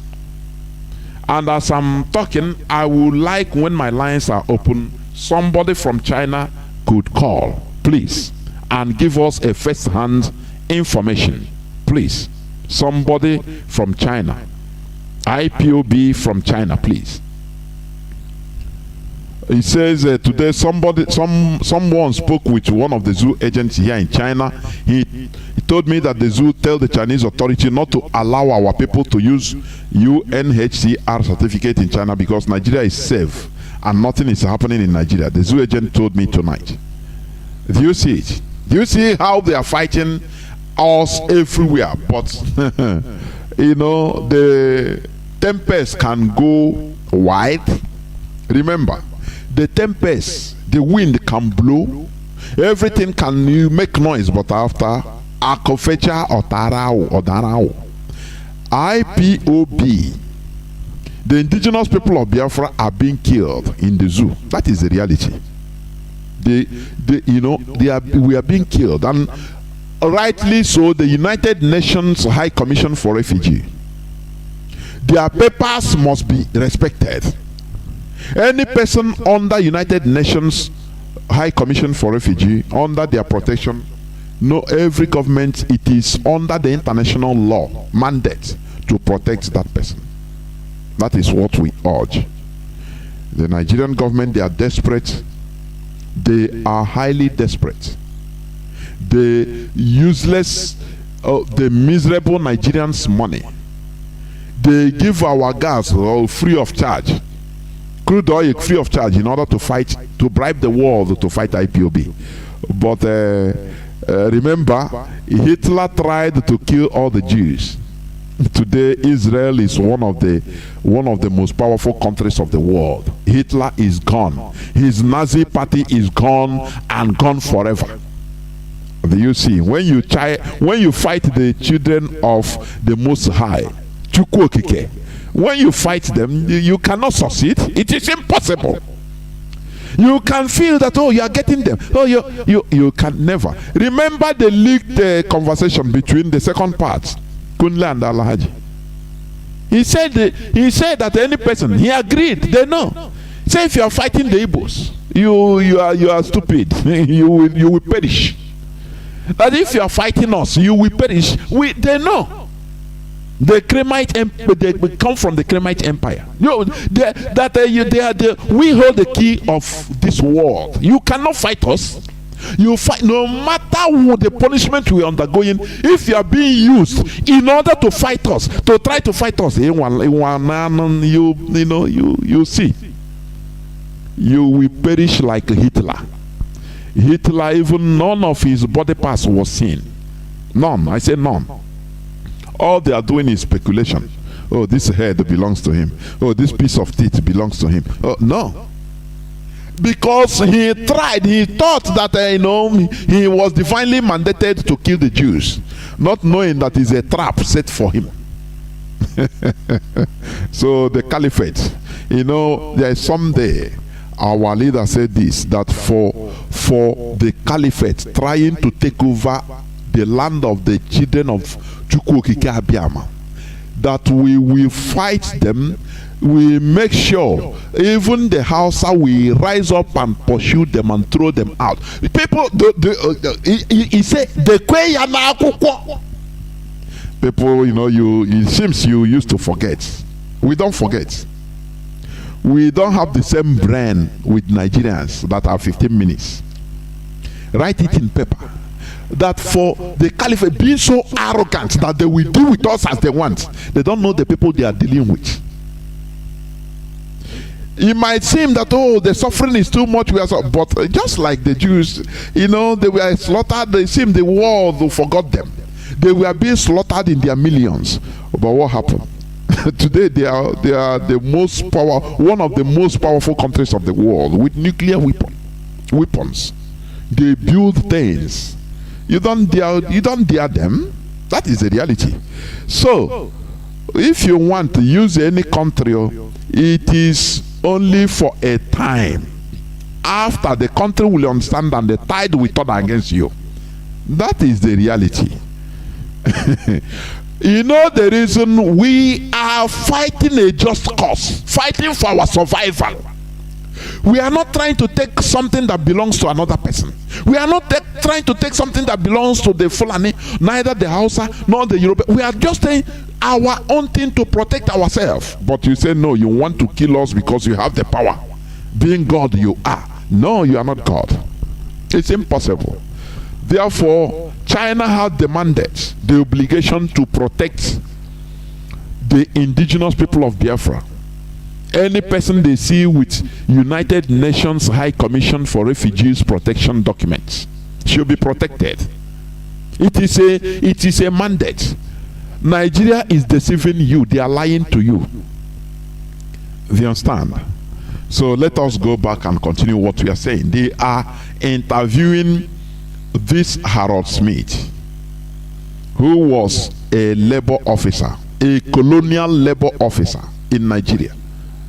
He came to Nigeria 1955 till 1960 directly. So he is not talking from a hearer's viewpoint. He is explaining to you what happened. He participated. You know why I like many white people? No matter the crime they commit, many of them used to have remorse. They know that what they did is bad. Before they die, they must vomit. They must vomit. Even at their deathbed, they must open up and say, no, we committed this. Like the CIA agent that killed Bob Marley, that infected him, gave him a shoe that was infected with, I think, is it tuberculosis or which kind of disease. He confessed at his deathbed that, look, people thought that Bob Marley died of cancer or because he smokes too much. No, it is the CIA that killed him through me. I am the direct agent that poisoned him. And we gave him that poison so that his death will look natural. They develop different things. The same way they killed Obadiah Mailafia. And you see it as a natural death. Oh, okay, his health is deteriorating. Oh, he's having diabetes. These are things they will infuse in you. They know. Governments, they have all these diseases. The Fulani Caliphate can obtain it. That is why even Obadiah Mailafia, I used to say I'm very, very annoyed for him. This is not how to do something. You don't have to show stupid bravado. That is stupidity. Fighting, making this type of statements and fighting the caliphate, and you are in their midst. Come on. That is not being fearless. No, this is stupidity. Please continue listening. Officer as well, and I also devised a port labour scheme and later a social security scheme, which was one of the first in Africa, which guaranteed workers some income after they'd finished work. It was a providence scheme. As I say, it was called the National Providence Scheme, and I was very proud to have put that on the statute book.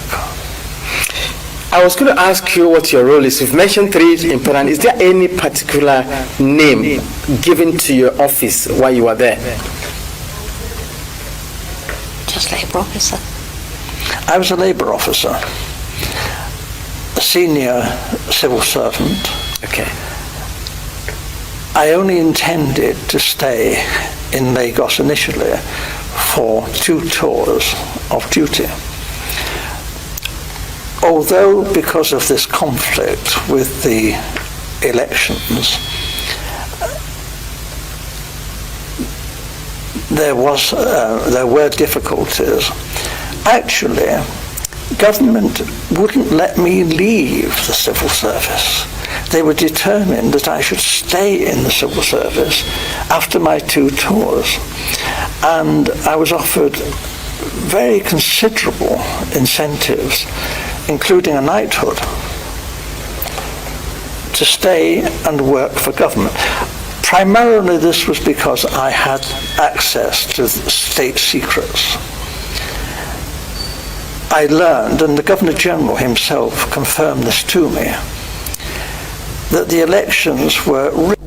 You know, this man was saying that because he had access to state secrets, even when his work contract finished for him to go back, the British government couldn't leave him. They don't want to leave him. They say he can't. They offered him many high incentives to continue. You know why? Because once you know some secrets, you are in for a trouble. Once you know some state secrets, let me tell you, that's why you are in for trouble. If you try to leave, they will eliminate you. That is it. So continue listening. Rigged, contrived.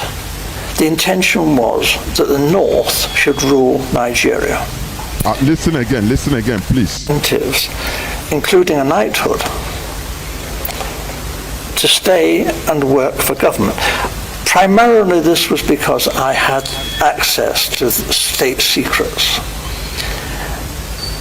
I learned, and the Governor-General himself confirmed this to me, that the elections were rigged, contrived. The intention was that the North should rule Nigeria. The first election and most important election conducted in 1959 prior to independence. That is when you see Britain starts working, their manipulation. This man is telling you direct that the election was rigged in favor of the North because they want the North to rule Nigeria, which is what is happening today. Does this sound any alarm into you?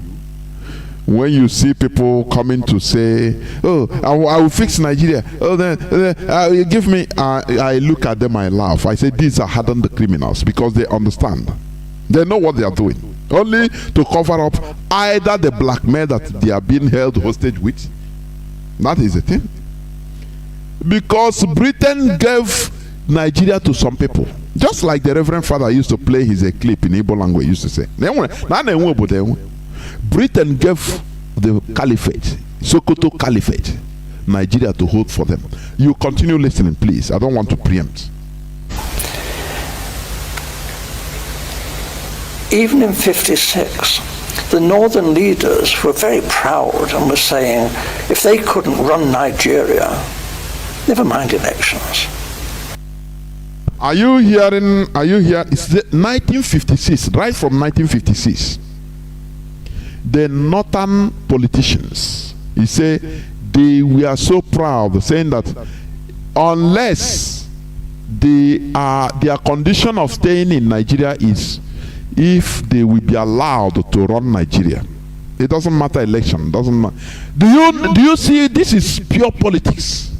This is where, if I look at Azikiwe, I don't know where his skeleton is buried.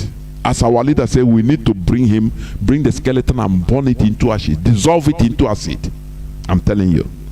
Because why people are negotiating, or they were negotiating for their people. This one is only there as We have been so smart now we die for foolish men backyard. Just normal only, but now you do you see what you are doing? This thing is not good. Or say that is a normal thing of normal answer of Igbo man. Don't worry you. And before you know, or there. These people with one voice in 1956, the northern politicians, the caliphate, the Sokoto caliphate, because they have been in politics for many centuries, if not millennia. They have been meeting with different people, Arabs, other tribes, other ethnicities, because they live in the Sahel, in the desert region, where it is a route, traveling route of different people, both good, the bad, and the ugly. Both the conquistadors, everybody. So they meet them. Now they learn politics from different people. But we now okay by now I know equatorial forest. But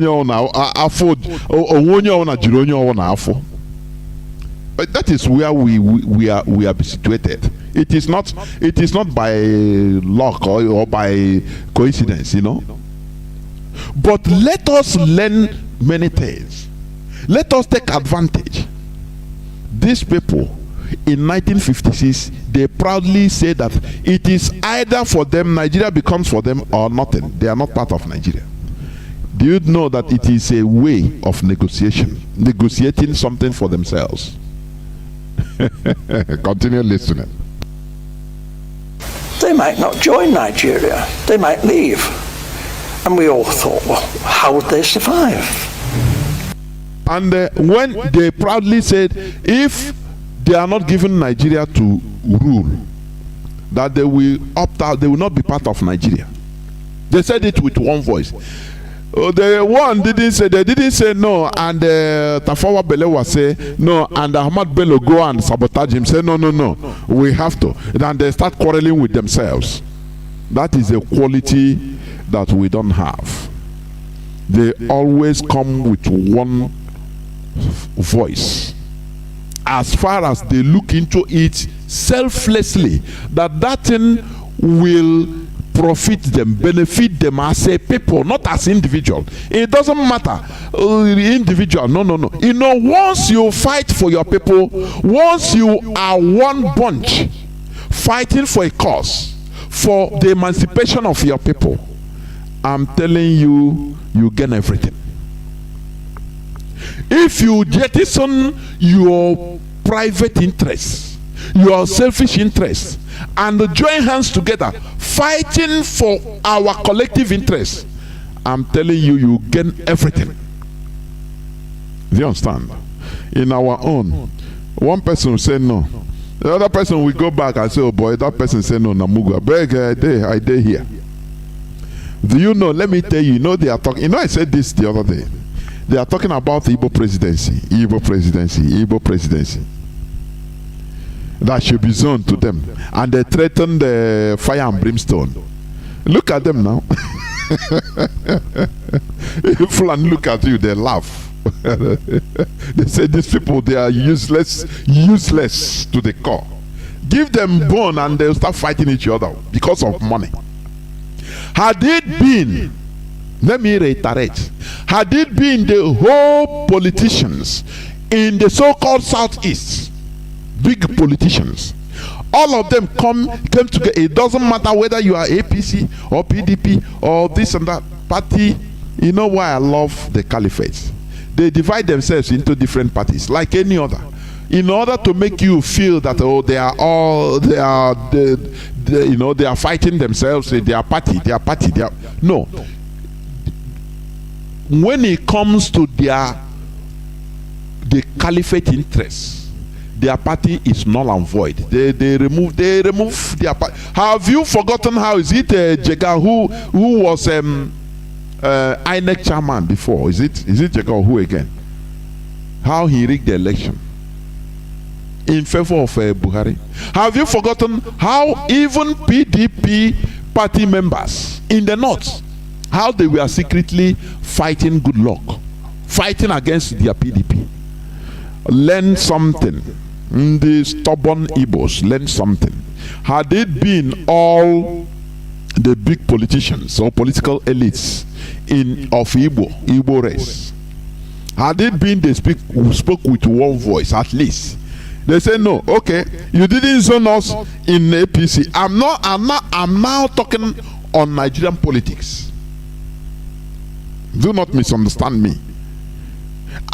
Because I want to bring some analysis out of it. Had it been as they threatened the fire and brimstone, now they were not zoned in the two major parties in Nigeria. Had it been all of them saying no, we are not going to participate in any election. It doesn't matter whether he is PDP or APC or any other party. He say as long as you know Igbo person, they are not even zoned per se in all these big major parties, that no, we'll count all of us out. Before God and man, if they tried, they couldn't see any willing to that we come tomorrow and say no, we will vote. We will vote. The voice of these people are not the voice of Ndibo. You know how man they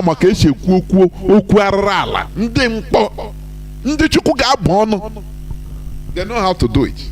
The voice of these people are not voice of Ndibo. We will vote. This is a democracy. You know, any person can be anywhere he wants.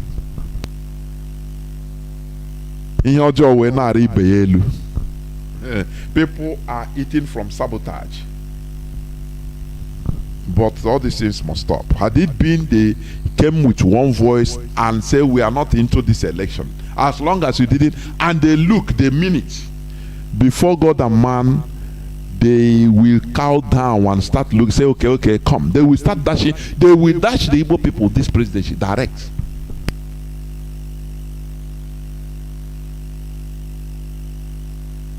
Do you understand me? They will dash this presidency, say, please come.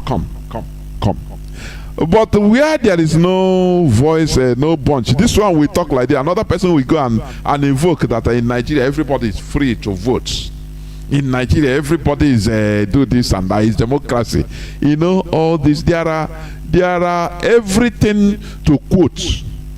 As long as you want to commit anything in life you want, you must find one thing or the other, one text or the other, in order to support yourself. That is how sad it is. Continue listening. Remember, we are not into any election, please. IPOB, Nigeria election, Nigeria politics, we are not into it. I'm just using it as a yardstick for analysis. Do you understand? Continue listening. You are listening to the voice of Harold Smith, a former labor officer, colonial labor officer in Nigeria. Direct. He's giving you revelations. Continue listening. There were no industries. There's not a great deal of agriculture. Okay. This man, he said, when these northern politicians, these Sokoto Caliphate politicians, when they say, oh, you either give us Nigeria to control, or we are not into it, we opt out, Araba. They are the first people to try to opt out of Nigeria. Don't you know that? He say, them say British people, they say, but they are afraid. They say, but these people, they say, how will they survive? How? They don't have nothing. No industries, nothing they have. Their land is desert, no viable agriculture, nothing. How will they survive?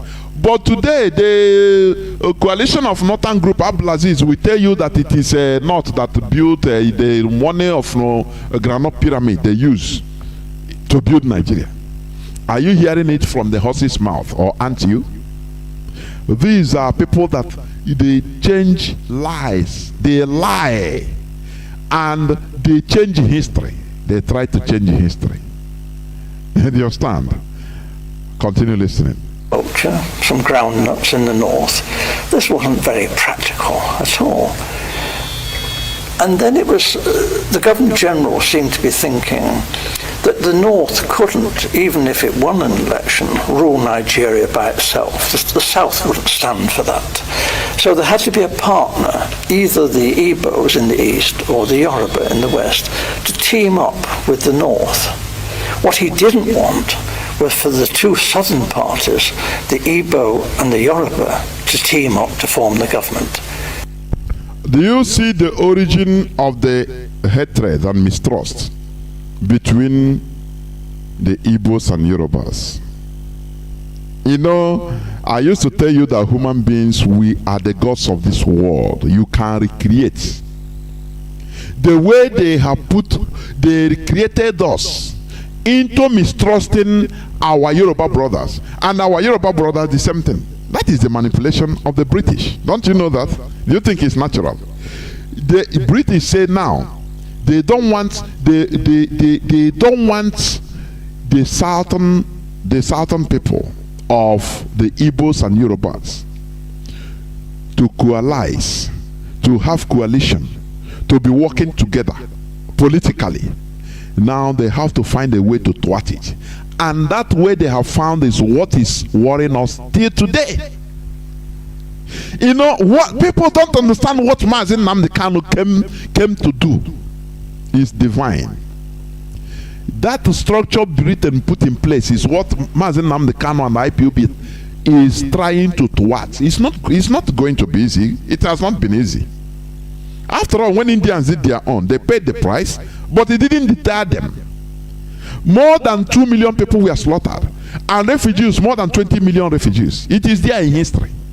But they didn't see it as a deterring factor that, oh, we are going to suffer if we try to undo what the British did. They did it, and today they are free. Today, are you seeing a British High Commissioner in India crisscrossing India from east, west, north, south, telling them how to do election? Is it happening in India? How to run their lives? Oh, the unity of India is non-negotiable. I mean, British High Commissioner in India or British Ambassador in India. Do you hear that? Never in history. Because India is free and really free. They destroyed that structure, that amalgamate of the British, and they became free. So they paid the price. Because we are not saying that we are not going to pay the price. After all, many people are dying in this. Many people have died. How many that we are slaughtered, that we are killed? From 1966 to 1970, how many millions of us? How many? More than 6 million people. 6 million of us. And we continue perishing, paying the price. It is better we do it once and for all. India did it. Today you cannot see a British ambassador crossing from New Delhi to Bengal to tell them how to run their lives. No. But in the zoo, in Nigeria, it is continuing. Katrina Lang, the British High Commission, is going everywhere telling people how the unity of Nigeria is paramount. It's non-negotiable. A foreigner, because they own you. You are a property. Do you understand? That is what we are trying to undo. Britain, they tried through their intelligence work to make sure that they brought mistrust between the Yoruba and the Igbos, because they say they know that if the Yorubas and Igbos work together, that that entity they put together is gone. Nigeria is gone. The British have lost. How can't you understand this? Oh, you foolish, idiotic Africans, can't you understand this? Let us undo what the British did in our land, so that all of us will become free. Even the Fulani, they will become free. Don't you understand that? Do you know that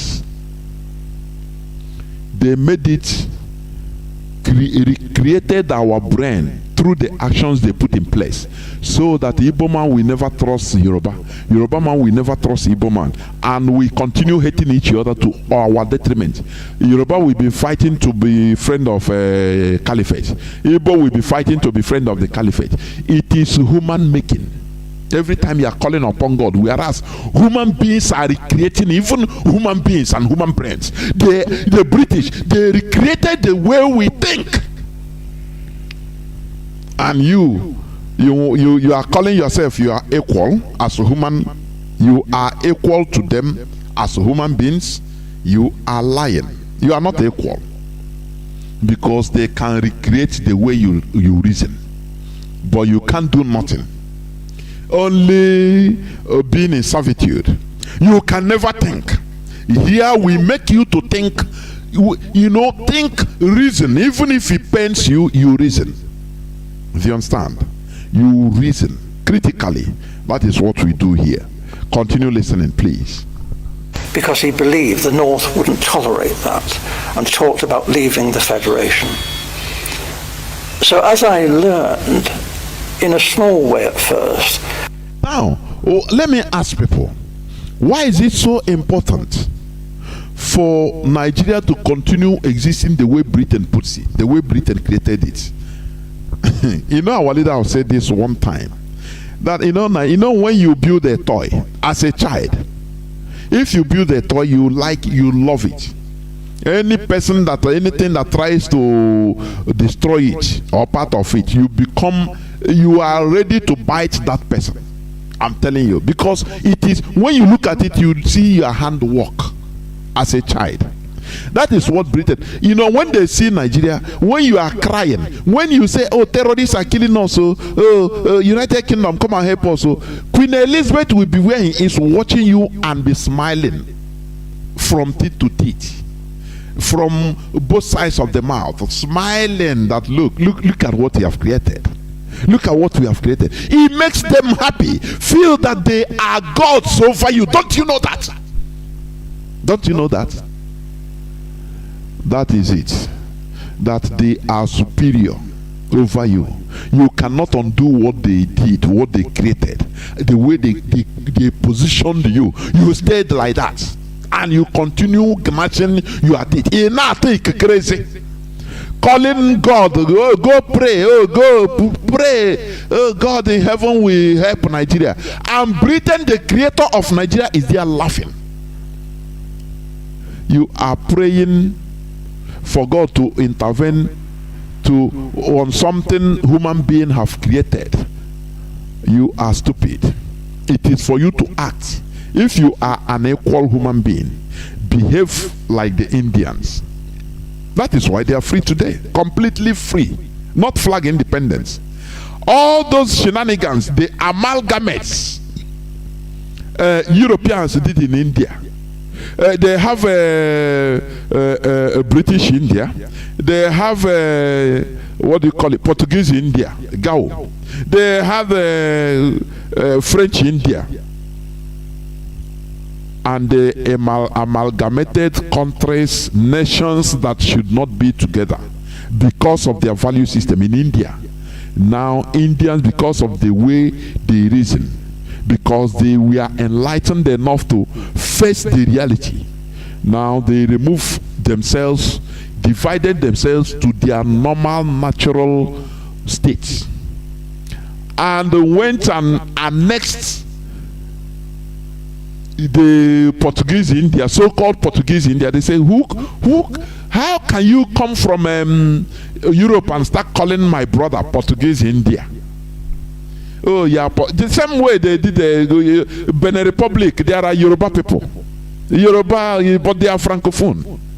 And now, Yoruba Nigeria will say, you will be calling his brother, oh, you are Francophone. Even in our own too, our own. We have our people in Cameroon up to Equatorial Guinea. Now we see them as Lusophone and Francophone. It is stupidity. It proves that we are lower than the British. It is true. If you want to go and hug transformer, you are lower than the British. Britain is your God. But it is not us, IPOB, because we are opening your eyes to understand what they have done. India, they did their own, paid their own price, and now they are progressing.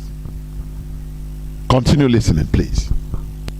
But very rapidly I learned about the election fixing, and as I say, this was confirmed to me by the Governor General. He actually said that he wanted me to know the truth because he wanted me to know how much trouble I was in. You mentioned statistics you were collecting figures. Is that for labor and unemployed people only, or general? Primarily, but obviously my interest was in the population of Nigeria. Yes, and Awolowo, the Yoruba leader of the action group, yep, and Chief Enaharo, they too, other people were saying, where are all these millions of people in the north? Where are they? We're going up there to campaign. We want to know, And you see all these, thousands of miles of not very developed countryside, and yet the Northerners are claiming that their voting registration figures are larger than in the South, larger, far more people up there. Well, actually, if you went through the Igbo land, Enugu and that, you saw lots and lots of people. If you went to Ibadan, again, Ibadan teeming, with millions of people. But we didn't actually see many Northerners, and obviously not many Northerners at that time came to Lagos. So this did arouse suspicion. Now, the Europeans, not stupid, we are watching what's going on in Nigeria, and we too are beginning to feel there's something not quite right here, that maybe the elections are not going to be as straightforward as they're meant to be. Nigeria was being described as the showcase of democracy, and it was expected that the nationalist leaders would win through. But actually, when the election results were announced by the Governor General, before the vote was even in, he didn't count for that, he didn't wait for that. I have to tell you, the British were counting the votes, and the British cannot be trusted. They look after their friends. Do you understand what this man said, or what he was saying? When it comes to population, yesterday I read to you about the report of INEC, how Northeast have a 20-something million registered voters, Northeast, Northwest, they have a very many registered voters. All these fictional voters, numbers. It didn't start today. That is the way Britain made it to be, because they have to look after their own friends. The caliphate is their friend. The man said it here, black and white, pump and plain. This man said, they were talking about not to have many voters, and they set up himself among to go to campaign in the north, to see the north. But he said, to his surprise, he saw countrysides that are not developed, maybe few huts as they are till today. Few huts in a semi-desert, maybe 10 huts, it becomes a village. And after he said they will travel for many kilometers, more than 100 kilometers, they will not see any other house, until after they will see another few houses. Now he started asking, where are the population of the north? Where are the teeming population of the north they are talking, that they are voting? They have a big voting distance. It dawned on him that Britain he is serving as one of their agents, that they have something fishing. And he said, even before the election commenced, that they know. He said the Governor General told him direct that, look, we are doing something. Because he told him, I want you to know the trouble, the type of trouble you are in already. So you are inside it. So there is no need hiding it for you. We British, we are doing something here. We want to change statistics. We want to change the facts that, when they travel to the north, they see nobody. Very scanty set of people. But he said, if you come to Igbo land, in Enugu, see people, population everywhere. Go to Iguacha, population everywhere. Go to Ibadan, population everywhere in Yoruba land. But to go to the north, that they are talking of population, they don't see nobody. There they started. That is when he was suspecting. The Governor General Kuku opened up, say, oh boy, I know what you are thinking, so no need. What you are thinking is real. We want to rig this election. It never come over, we will rig it in favor of our friends. The caliphate is our friend, okay? We publish statistics, census that the North is bigger in population.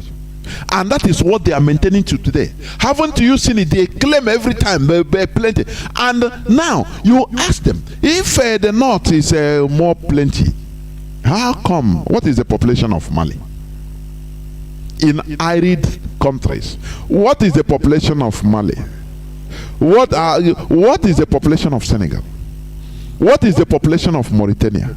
Just check Niger Republic. What is the population? It tells you all you need to know.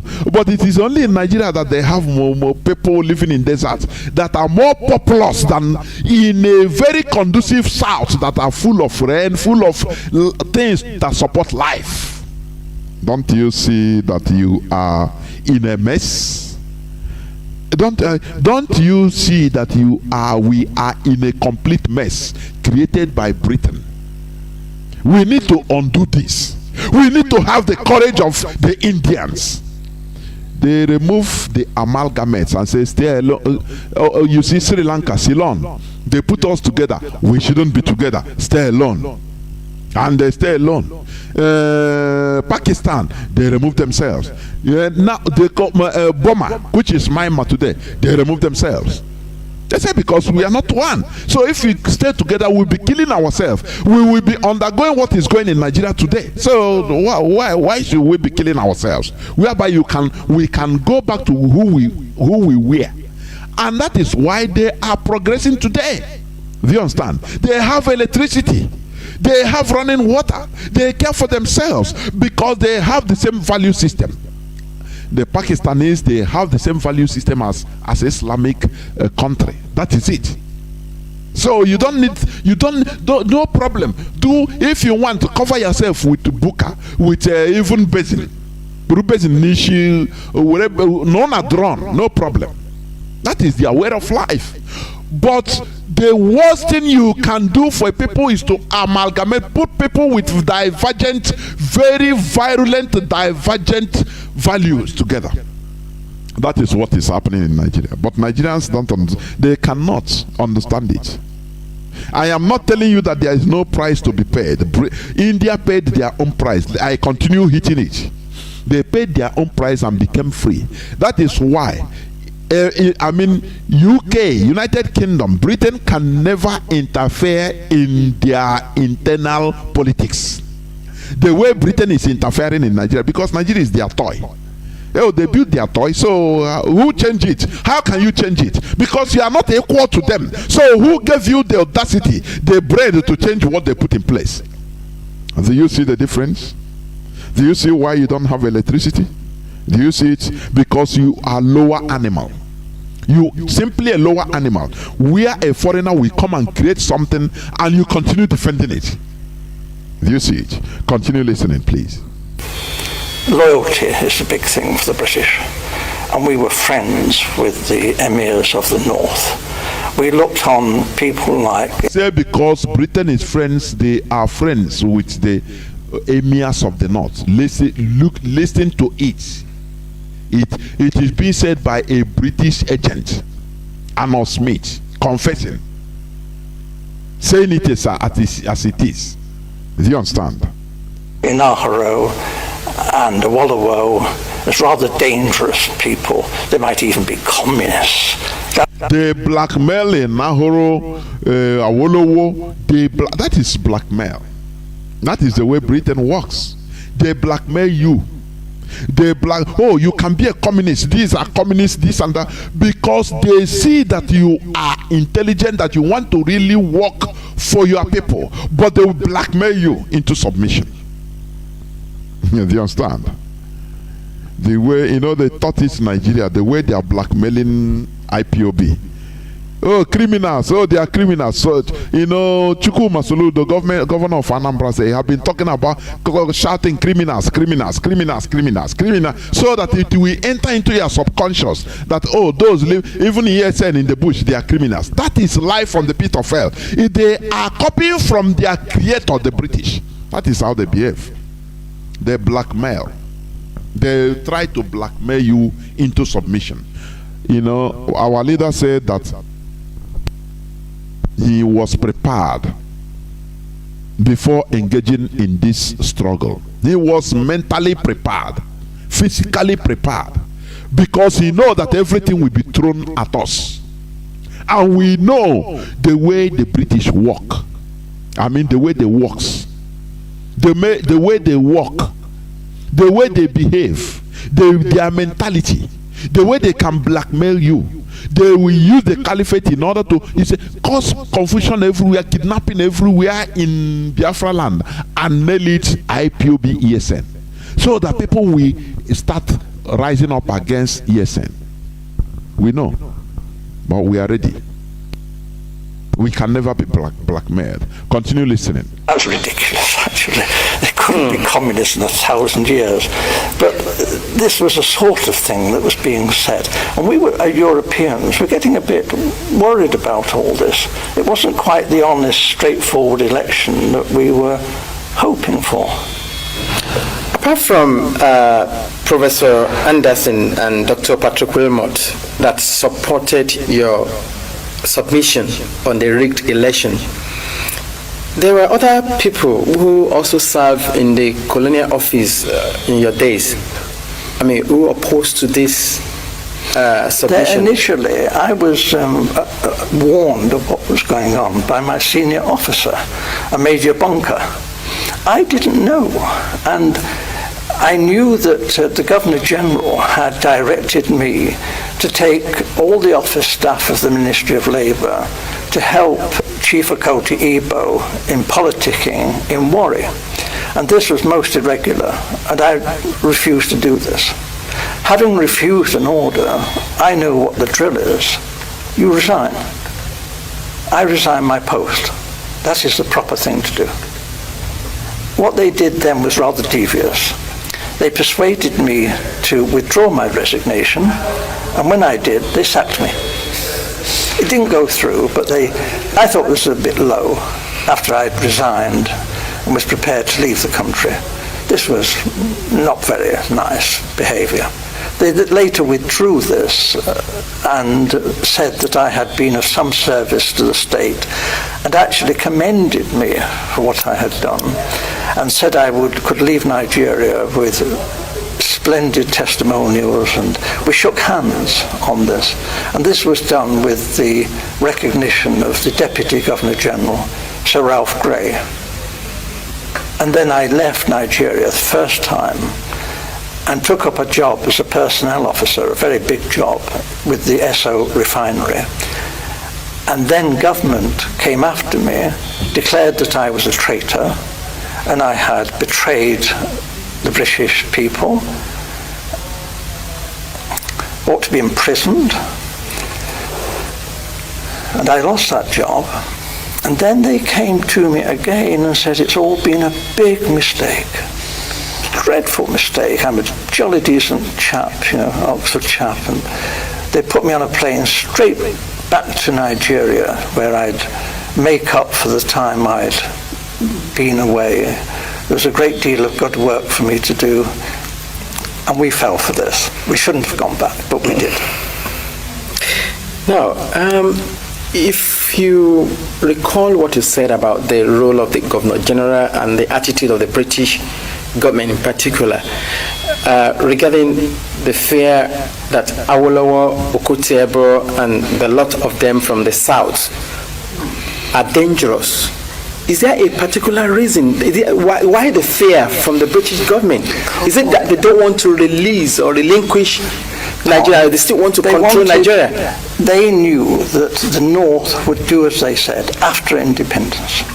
If it had any, the North would just, because it was their habit, they liked the British, whereas the nationalists were an unknown factor.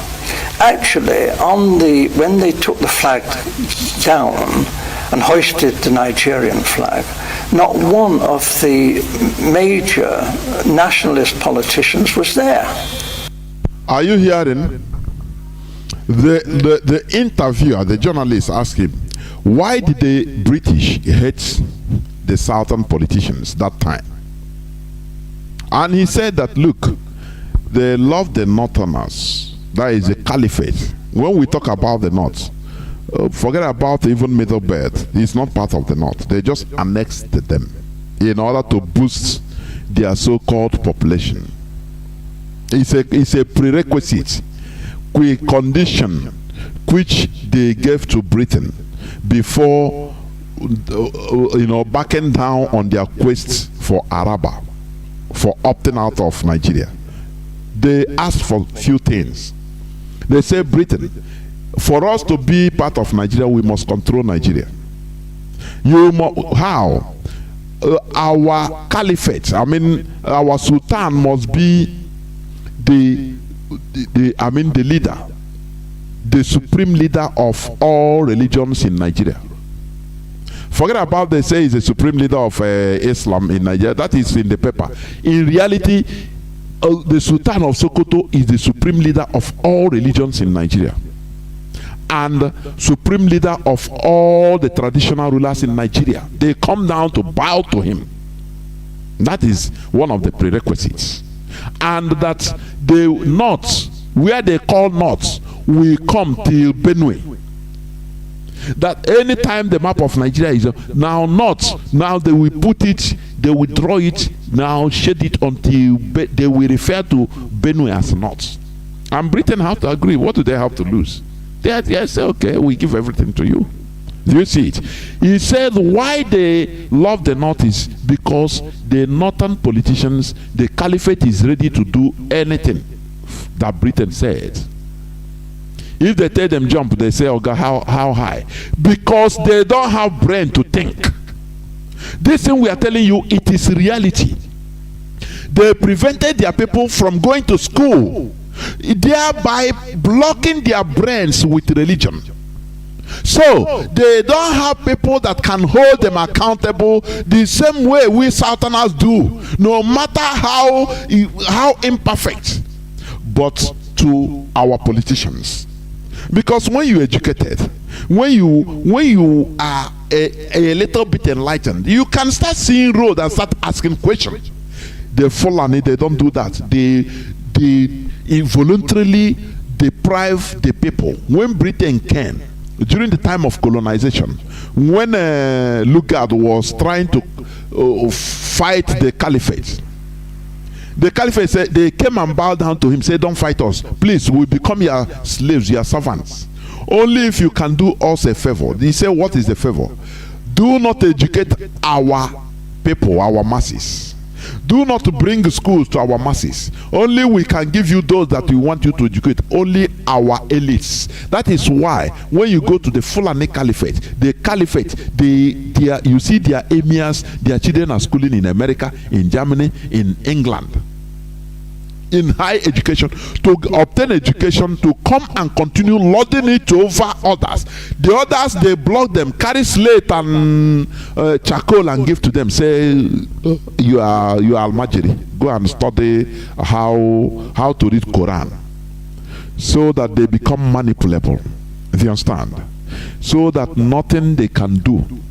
They don't have mindset of their own.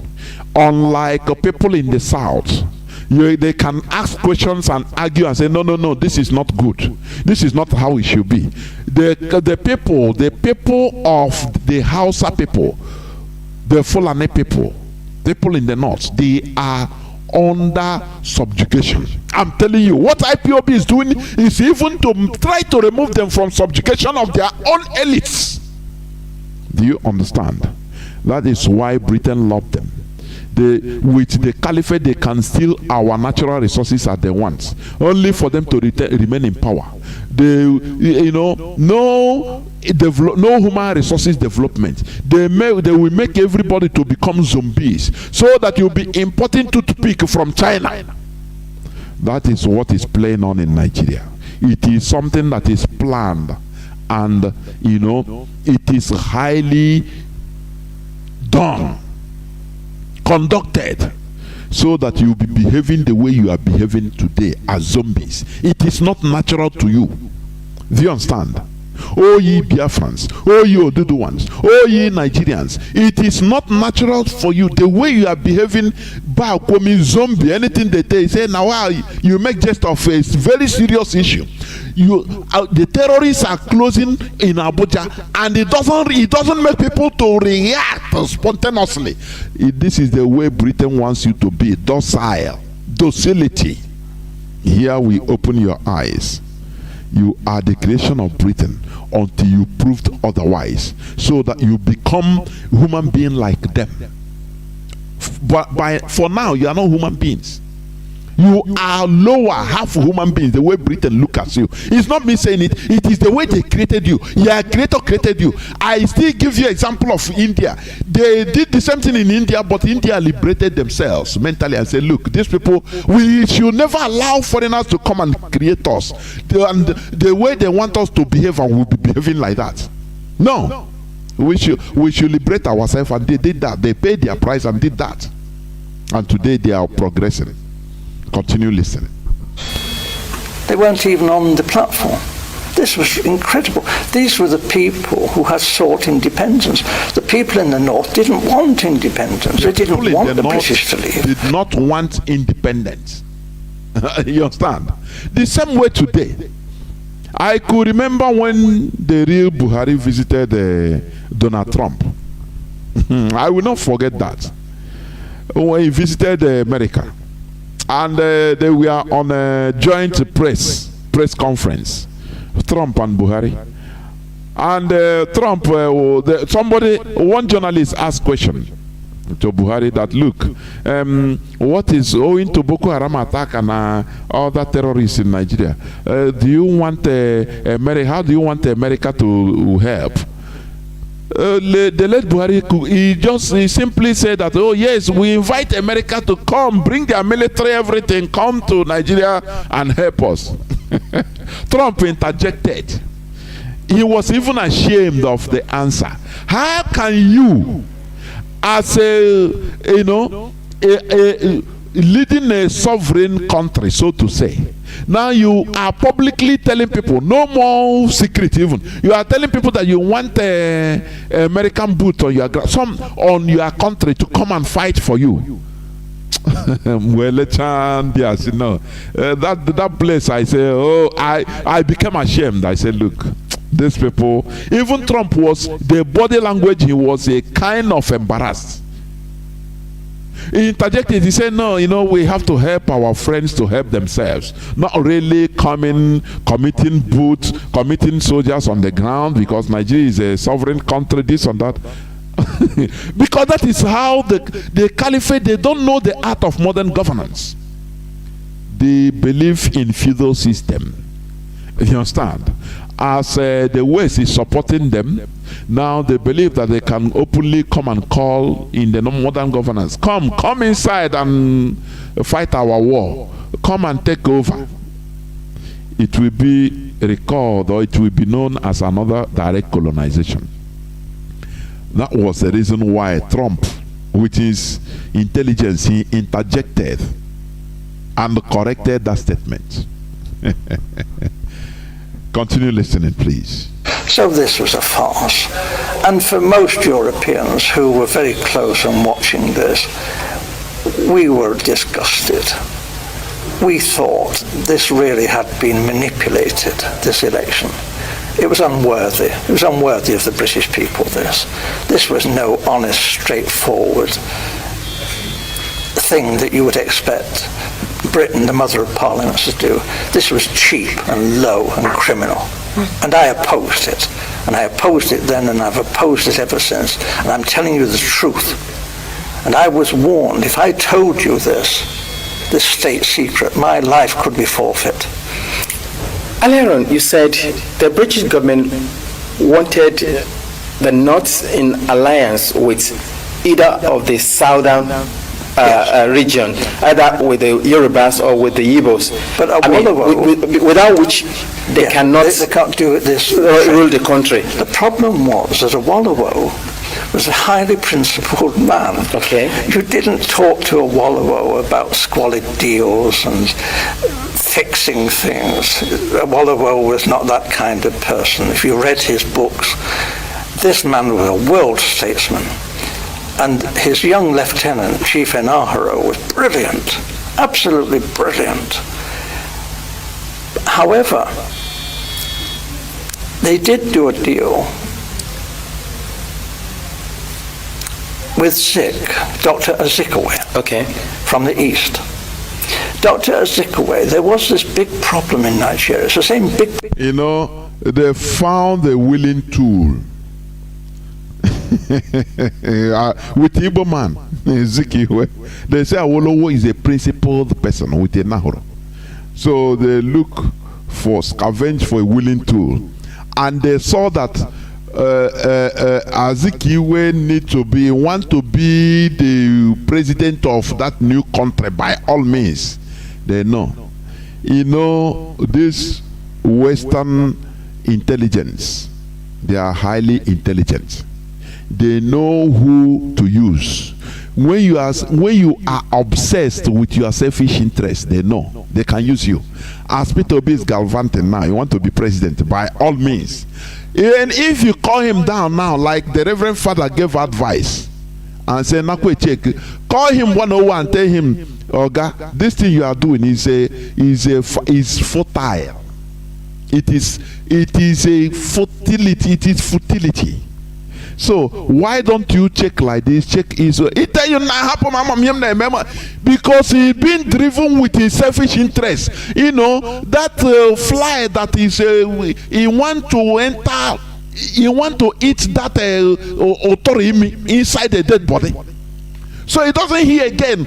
Oh, that odor is what he want. Now he will sink with the dead body. He will be buried with the corpse. The British, they know. They know through your utterances, through the way you behave. They know. It's just like Satan tempting you with what you like, what you want. That is it. They saw in Azikiwe a very willing, somebody that is obsessed with presidency. He want to be the president of that time at all costs. So any other thing doesn't matter to him. Meet him and tell him the secrets of the impacts of the way he's going. He tell you, say, "Oh boy, forget it, forget it, forget it. I know what I'm doing. Live. I know what I'm doing." And he know what he's doing. We are suffering it today. Agi Ironsi the same. He want to become. He is the best. Agi Ironsi was the person that annulled through federalism. Do you know that? An Igbo man. Sometimes when we cry, we understand history. You understand? He is the person that are not, because he want to, everything centered on Dotan Barracks in Lagos. Oh, yeah, what in charge? And he is being told of what is happening. The secret clause. He say, who tell you that? I beg, I know what I'm doing. Nah, I'm in charge. Who is that? Ophelia Johnson. Who born that person? Today, are we not suffering it? Didn't you read how he was slaughtered? Azikiwe become the target of the British because they didn't see Awolowo to be so. Say he's a principled person. He will not agree. But they use a weakling, somebody that wants the post by all means. Be careful of any desperate politician. Igbo politicians, they are desperate. They don't care what their desperacy can cost the race in the next 10 years, in the next 20 years. Peter Obi, so all these things, now what I'm telling you, all these things is something that if Peter Obi enter, he will fix it. just tell yourself the truth. Things that we are craftily put in place by the creator of Nigeria. Only because he want to answer something that if Peter Obi enter, he will fix it. just tell yourself the truth. Things that we are craftily put in place by the creator of Nigeria. Only because he want to answer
The British, they are master planners.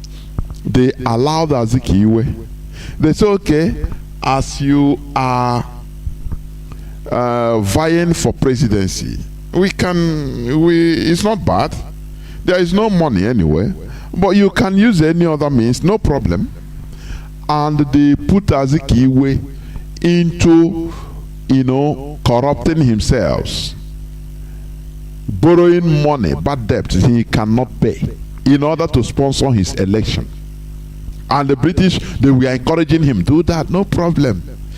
You know why they're encouraging him? Because they know that he is desperate. Desperation is so bad. He's desperate. So they use that, they use that thing you like most, that thing you want to do. They use it in order to get you. You understand? When you are desperate about finance, oh, I'm the finance minister of IPOB. Oh, Mazi Nnamdi can after all say no person should look into. Now they know that, look, this woman, he love this position, so don't worry, we are watching her. That is how things work, because they must use your own desperation. If you are somebody that you want to be a president, you want to be this, they will use it. They will encourage you to soil your hand while looking for that thing, and they hold it to blackmail you. Continue listening, please. If an inquiry was carried out into his bank and his financial circumstances, however, we would not want to be vindictive if Dr. Azikiwe was cooperative in helping forward the plans that we had made in the best interests of Nigeria. Do you hear what he said? Dr. Azikiwe has Do you hear what he said? They saw the whole financial malpractices of Azikiwe. They encouraged him in the first place, so now they use it to hold him hostage. Now they call him, they met him, they say, look, don't worry, don't fear. We are not going to be vindictive on you, but we want you to work with us. So they use him in order to put in place the plan, the British plan, the way they want Nigeria to be. They use Azikiwe because of his selfish interests.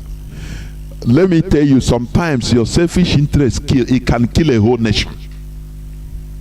That is what Africa in general is suffering.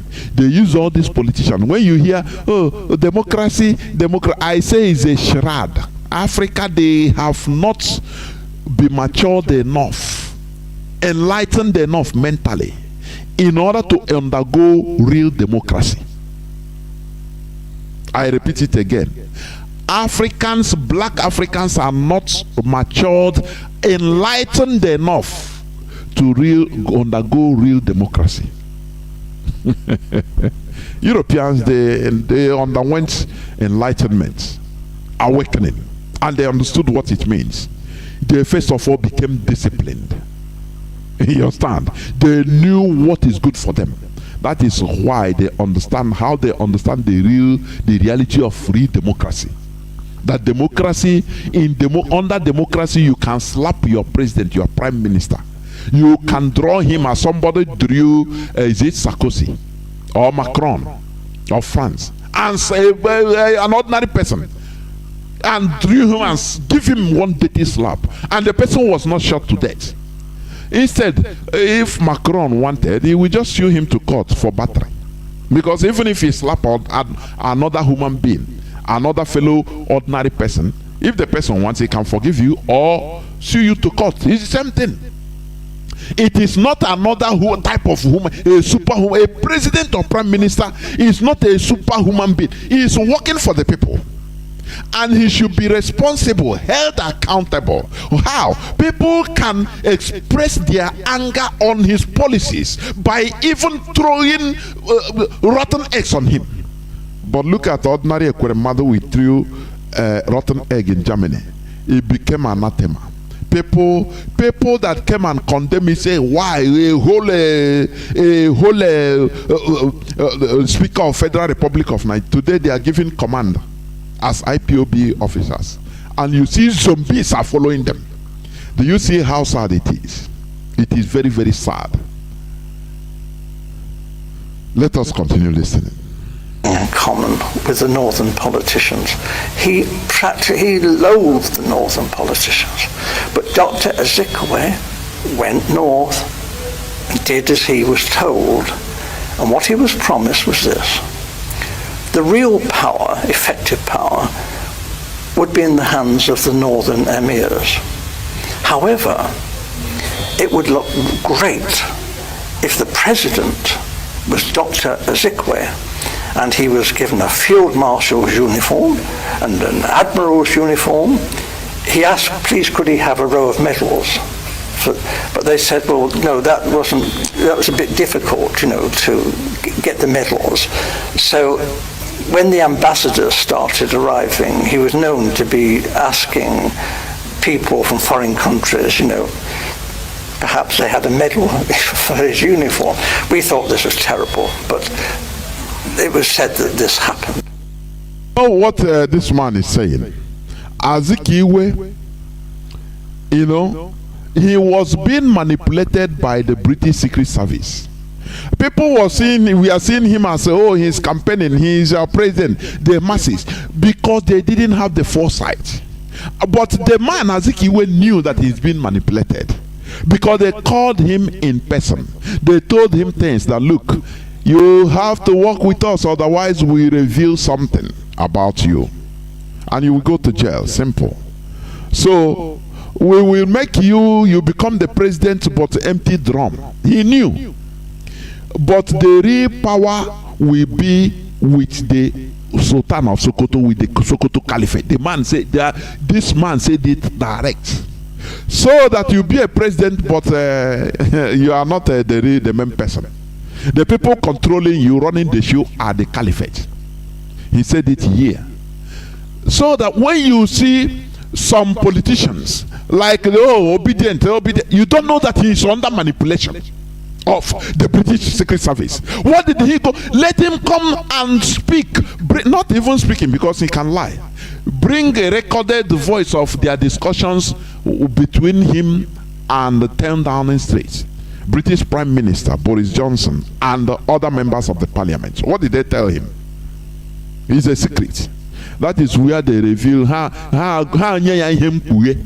and you will see him as he's gallivanting. You think that he's doing the bidding of your people. You want to build Nigeria. That is rubbish. He's a hardened criminal. He know himself. He know the secret. But will you look beyond the 4 years of being, even if, will you look for about, no, you are carried away by sentiments. Because you are lower animal, you are sentimental. You don't know that Britain implanted Obi in order to destroy IPOB, so that when they give you fake sense of belonging in Nigeria, you say, oh boy, now my brother leave this IPOB, Biafra, now leave that sentiment is what they are using. You don't know that they are putting empty drum like Azikiwe. When Azikiwe was doing his own thing, had it been people advise him, people that know the reality, like what is his name, that advise him, say, Azikiwe, Nnamdi nwa Azikiwe, how many times I call you? This thing you are doing, no road. What is the name of this man? Boycott the boycottable. He said, leave this Nigeria, the thing you are doing. Let us get our own feet first. As they are doing northernization agenda, let us do our own easternization agenda. As I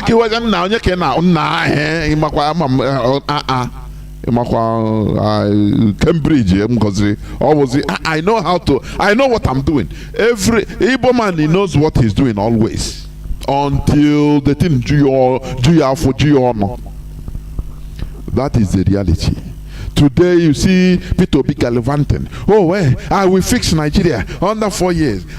People don't ask him pertinent questions. Oga, how are you going to do this when Nigeria is not in your hand? When you are not the person, you are not the CEO of Nigeria, even if you're a president, there are people controlling you. How are you going to do it? Nigeria is created by Britain. How are you going to bypass Britain to achieve what you want to do? Britain don't want Nigeria to have electricity. Do you understand? Mbono Jike, yes. Yes, Mbono Jike. You know, sometimes something very common will escape your brain. Mbono Jike was advising Azikiwe. Azikiwe said, "Nah, I'm him. Forget. Nah, on there we will. Don't worry. We will deal with them. We will outsmart them." He never knew that he was going into a place of no return. He put us into a very big abyss, which we are trying to remove ourselves today. Continue listening, please. He's very vain, and for a time he functioned as first the Governor General, and then when Nigeria became a republic, as the president. But he had no power. And when he did try to tell the army, he said, "I'm the field marshal, the army has got to do with this." They said, "Hey, you're just a ceremonial figure. You have no power. The Prime Minister, Balewa, gives us our orders." So there was a feeling then that there was going to be... You know the deception why I abhor Azikiwe. He knew that he never have power, but he will come with motorcade in Onisha and Enugu and deceive people. "Oh, the president of Nigeria, we are big 1,005." You know, and then Britain, people that know what they are doing, they are laughing. But he continued deceiving the public. People are crying, shouting, "Oh, we are praying." Do you see the grand deception? They are deceiving, they deceive their people and continue doing it today. The same way people are Peter shouting, don't know the secret behind what they are doing. He don't know. But himself, no. He knows. He knows what he's doing. So that he will calm the agitation down. And after, even if he was given the presidency for 4 years, after everything dabaru.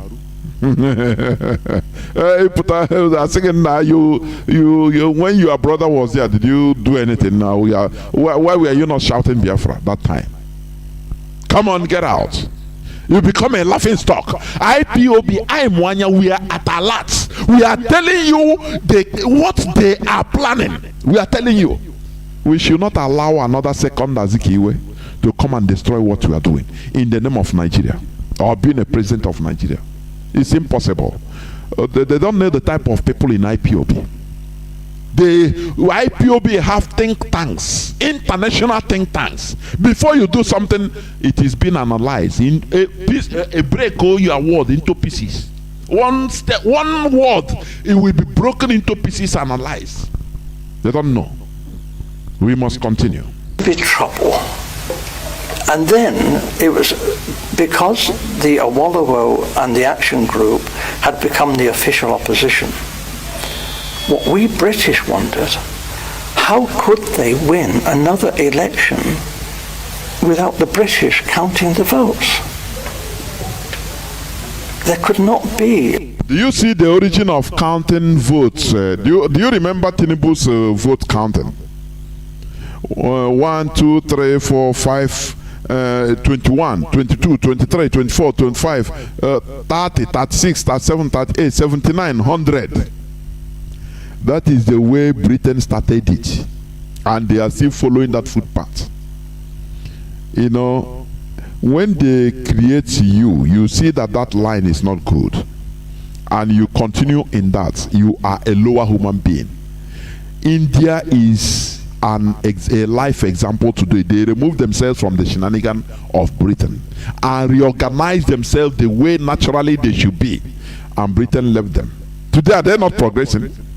Can Britain talk any nonsense against India today or do any nonsense? India has going to 1.4 billion people. They manufacture aircraft, they do everything.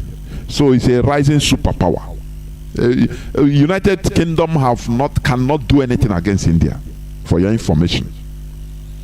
But had it been, India has been as Britain placed them to be, amalgamated to be. Let me tell you, they will not be having even ordinary electricity. India will not have today, like Nigeria. They will be fighting themselves. Tomorrow it is our turn to be president. Oh, it is the Hindus. The Urdu, we say no. The Pashtun, you have reigned. It is our turn. Every time the cycle of violence and deception, no development. That is what India would have been fighting today, like Nigeria. And they will not have time to even make researches because there will be no electricity. Where are you going to make researches? In which laboratory? When there is no electricity, which laboratory? That is how they place Nigeria into a cycle of deception, underdevelopment, retrogressiveness, backwardness. That is it. Another proper run election without us there.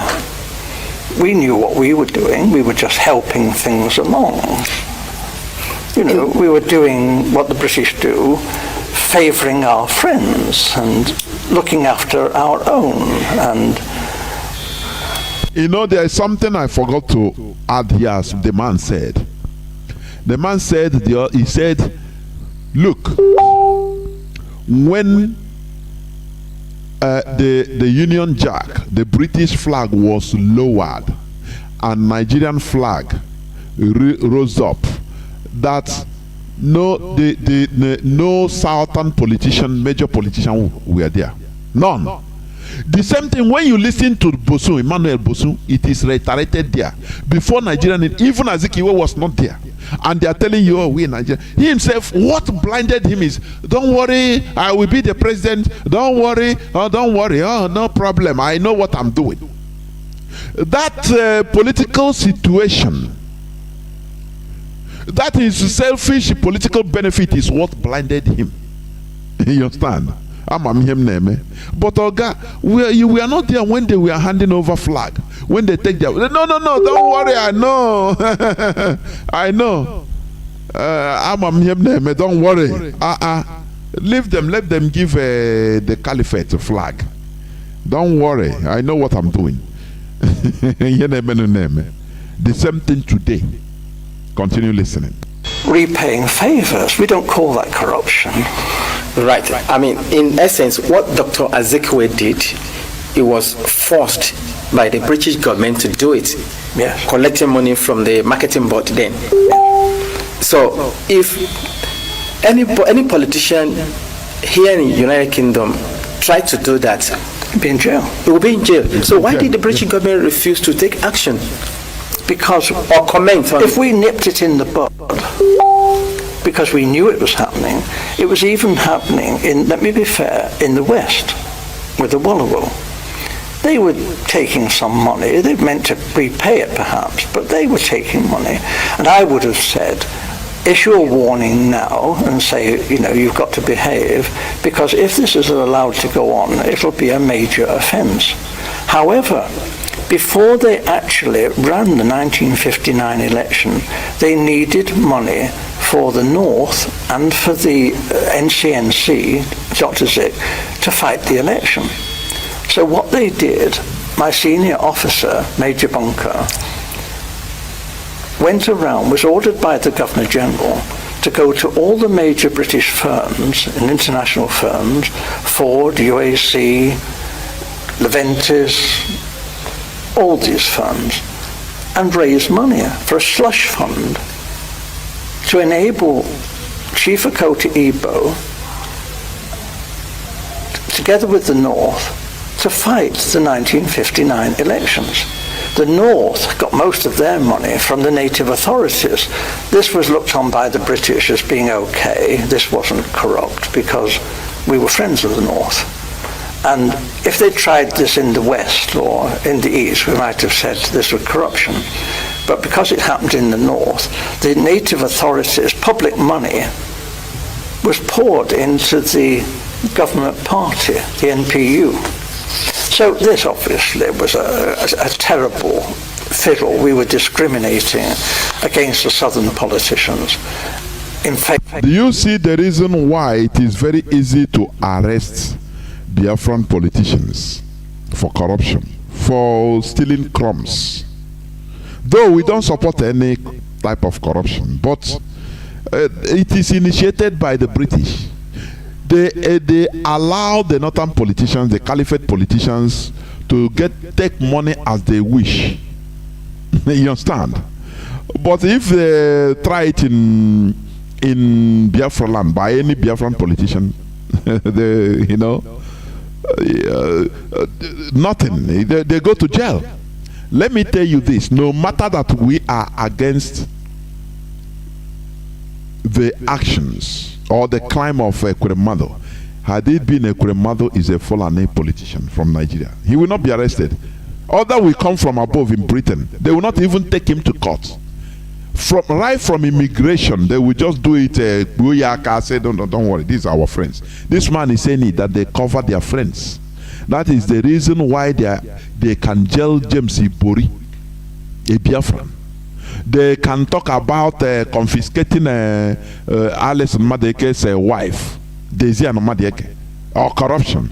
But you see people stealing billions. They protect Omar Diko in Britain. Don't you see that? Who is not even a British citizen. They protected him. It's not corruption. So for you to understand that, what I'm telling you is this: seeing all these things, hearing all these things, how do you think that somebody will come in order to fix Nigeria? Just tell me. Let us remove sentiment apart. How can any person come and tell you, I'll fix Nigeria, I'll do this? Just know that the person is a criminal, because he wants to do what Azikiwe did of being a president, empty drum, whereas the people are manipulating him from behind. He has no power. Do you understand? We are warning you now. You understand? We are warning you of the situation ahead, so that you know it is what you are seeing are illusions being shown to you by Britain. Illusions. You have to think deeply, make use of your brain in order to understand what is going on. I will not continue playing it because it's remaining about 5 minutes. But I think time is gone. I will open the line so that people will call in. If you can, please tell me, with all these British manipulations and shenanigans in Nigeria, the way they structured Nigeria, how can somebody, let me say Peter Obi, because he's the main person now, come in, you say, how can he fix Nigeria? Please tell me. If not trying to deceive people, trying to do the same thing as Azikiwe did. Azikiwe is the president. They don't know that he has no power. He's an empty president. He is taking orders from the caliphate. Is that the life you want to continue living? Indians, they remove any shred of British creation in their country, in their midst, and today they are free. That is what we want to do. I will go on to in few minutes break, and when I come back, I will open my lines so that people will start calling in. Please don't go away. I will be right back. bbc.co.uk.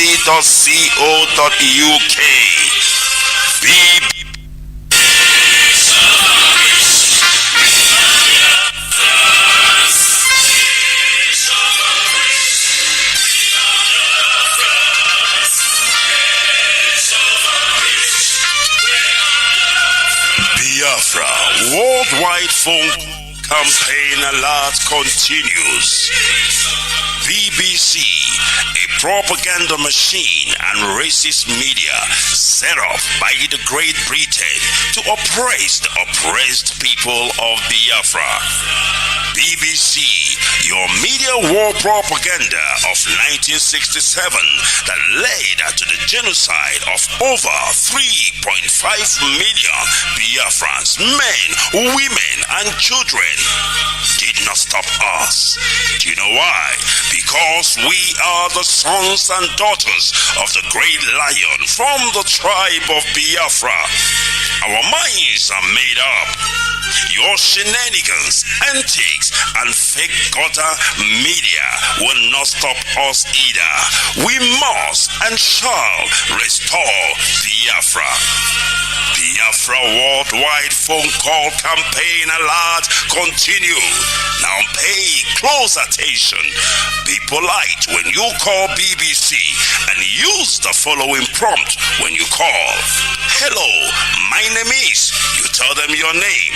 I am calling to ask about BBC policy of propaganda against the victims of genocide. Since you are obsessed with telling lies about Biafrans, here are 5 more questions to consider. Now, this is the question to ask BBC. We are witnesses to BBC racist coverage of terrorism, implying that black Africans' lives don't matter. Yet the same BBC rallies the whole world at the slightest terrorist incident in the United Kingdom.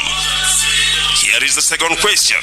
But when it comes to Nigeria, BBC not only hides terrorist killings, but they slander the victims and survivors of terrorism and genocide. The third one. When will the grand patrons of lies and hypocrisy, the BBC Fake News Network, make a documentary about the daily slaughtering of Nigerians by Fulani terrorists and the government of Nigeria, whom you protect, so that London may plunder Biafran's resources? The fourth question. Is the oil and gas of Biafra the reason that BBC is obsessed and terrified by the agitation for freedom by the victims of 400 years of British colonial thievery and crimes against humanity? And the fifth one, we call on the good people of the world to ask BBC and UK government why it aids and abates the genocide in Nigeria by spreading lies, propaganda, and disinformation against Biafran freedom fighters. BBC, we know that you are United Kingdom government agents of imperialism with no modicum of shame. Take down your wicked fake documentary against the victims of genocide and stop your sadistic meddling in the lives of black Africans. Now pay close attention. This is the time to call BBC. You can call them 9 a.m. to 5 p.m. Biafran time. Date 4th of July to 30th of September 2022. Now grab your pen and paper and pay close attention. You can call BBC switchboard on this number +44 2087 438 000. I repeat, +44 208 743 8000. Or you can tweet at BBC News. You can also call BBC Customer Service +44 3700 100 222. I repeat, +44 3700 100 222. Or you can also tweet at BBC Press. I have not finished. You can also call BBC Studios Limited +44. Welcome back. This is Radio Biafra HAUSA-SERVICE coming to you through Radio Biafra London. My name remains Mazi Chinedu, and today is the 4th day of August 2022, being Thursday. Our lines are now open. I will take few calls, please, not many. So when you call, please go straight to the point. I will also like somebody, if you may, to call here and tell me how somebody can enter into Nigeria Chief Executive Office. as the president and change things the way he's talking, owing to what you've heard direct from the horse's mouth, how Britain manipulated and put in place what is going on in Nigeria today. That is what gave the British High Commissioner, Catherine Lang, in order to be crisscrossing everywhere in Biafra land. I want you to tell me how somebody will just enter and, bring electricity, and make things happen. He will command and the terrorists will, Fulani terrorists will stop. People will start getting your factories will be built everywhere. He will make Nigeria a productive country. Whereas the creator of Nigeria created Nigeria for cheap labor and raw materials. Now you want to enter there and make it otherwise. It's a collective issue. If we want to change the status quo in Nigeria, it is what we are doing. Indians did it. Define a Nigerian first. Now from there your eyes will open. Who is a Nigerian? Fulani, they tell you that every Fulani from every part of the world, every place in Africa, if he comes to Nigeria, is a Nigerian. Now, what do you say about it? That discussion is not going. The people are avoiding it because it will upset some people. So people are avoiding it. But India faces it head on, and that is why they are free today. It makes them to understand that, look, they were created by Britain in order to be rigmaroling, deceiving themselves, in order not to advance and to develop. But they face the reality facing them. And today they are free. But in Nigeria, maintain Nigeria, the unity of Nigeria is now. But you never define who is a Nigerian. Is it through ethnicity? Okay, when you go to a Fulani living in Futajalon, he's a Nigerian. According to, how do you define a Nigerian? So that is why what we open your brain to reason. Our call lines, our direct line is +1 213 328 6224. Our WhatsApp and Signal line is +61 405 142 547. Please, if you are speaking, please make it as brief as possible because I'm not going to take many calls, please. Caller on WhatsApp, welcome to the program. Can you hear me? Yes, good evening, Jonathan. There, well, welcome to the program. Yes, the answer to your question is no, nobody can fix Nigeria.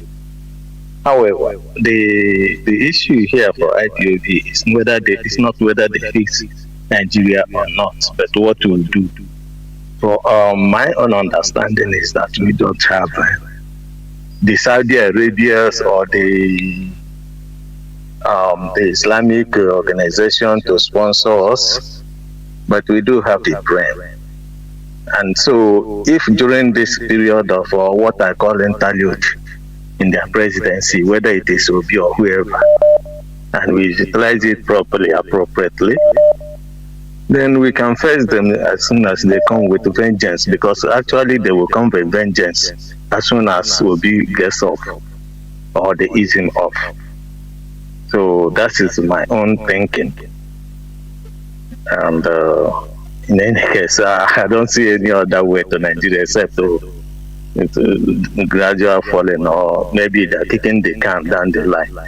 And as long as Babangida, Obasanjo, and the co who fought the war are still alive, they will want to continue to preserve Nigeria. And that is why probably it's going to be a little bit not difficult, but they're going to try to keep Nigeria, as long as they can. But Nigeria is not going to survive. Thank you. Well, thank you very much, my brother. Remain blessed. Of course, the caller on direct line. Can you hear me? Welcome to the program. Caller on direct line. Hello? Yes, go on. Caller on direct line. Can you hear me? Hello? Caller on direct line, please go on. The whole world is listening to you. Go on, please. Good evening, sir. Mazi, Chinedu. There, Mazi, please go on. Go on. Oh. Okay, sir. I listened to your program and I understand what you have been talking about. I thank you people very much for, I don't know whether to call you wizard, for bringing out this interview to the whole world to hear what happened in time past. You know, the other day I asked Peter Obi what was the discussion he had with Ojukwu. Now he came out. They want to use him to fumble everything IPOB has been struggling for. Don't you see what happened in Niger? 1.something billion to Niger. The other day I said Niger Republic, Nigeria, River Niger, all these things, Niger, and see how things are going on. Nigeria into Nigeria.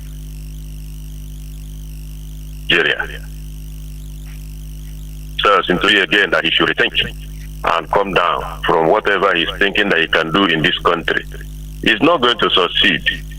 Let us put our hands together and face one cause, which is Biafra. Everybody knew that Biafra is the only thing that can save us. Why are they fighting IPOB? Why are they fighting Biafra? Because they know that if Biafra comes, they have lose woefully. Let us put our hands together and go for Nnamdi Kanu and make sure we have our nation. That's my submission this night. Thank you, and may God continue to bless you people and give you more wisdom. Thank you very much. Thank you. Remain blessed. Caller on WhatsApp, can you hear me? Welcome to the program. I love our brothers as they are making it as brief as possible. Please, if you call, make it brief. Go straight to the point. Caller on WhatsApp, please, can you hear me? Go on. I can hear you, Mazi Jonathan Chinedu. There we the other one, mother, thank you very much. And I also thank Chukwuka Jama for the wisdom that he gives you. I will not waste any of my time, as you just said. I remember Mazi Chukwuemeka calling from the United Arab Emirates. Mazi Jonathan Chinedu, I just want to tell the British. We don't hate British, but because we know that there is a good people in Britain. But because of their evil politicians, we are telling them to rise up now and tell the British leaders to leave Biafrans alone. To leave Biafrans alone. And I want to use this opportunity to tell Caroline that one day the land of Biafra will open up and swallow her. Because that dwarf of a woman, that evil woman, one day the land of Biafra will open up and swallow her. Because that woman is evil. It's a blood-sucking demon.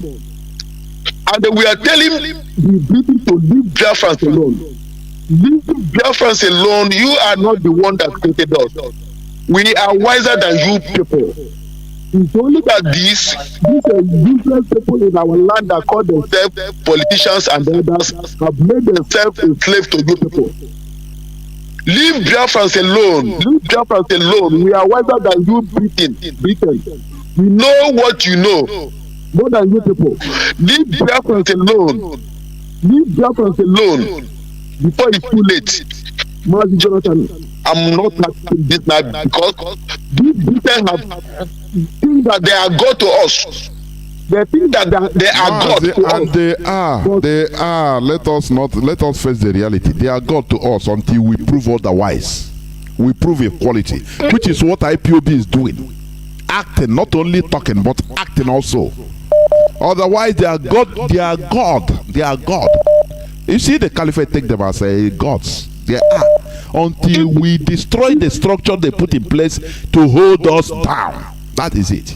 Thank you very much, Mazi. Thank you, Mwachineke. There we Caller on signal, welcome to the program. Please make it as quick as possible. If you go overboard, I'll cut you. Go on, please. Caller on signal, can you hear me? Okay, sir. Jonathan.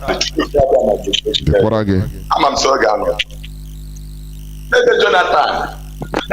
Chineke akere eluigwe kwa ụwa igbo generation a adake na nwa I dede half plot of Biafra land Britain and Fulani get it Then not say we not be the children of Chukwu Biafra.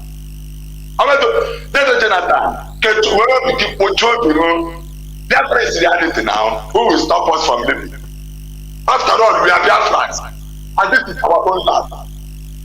So all these governors, all these agents, wait there for this our land, they are Biafrans, and they will us. And Peter Obi, they go. Peter Obi, they go.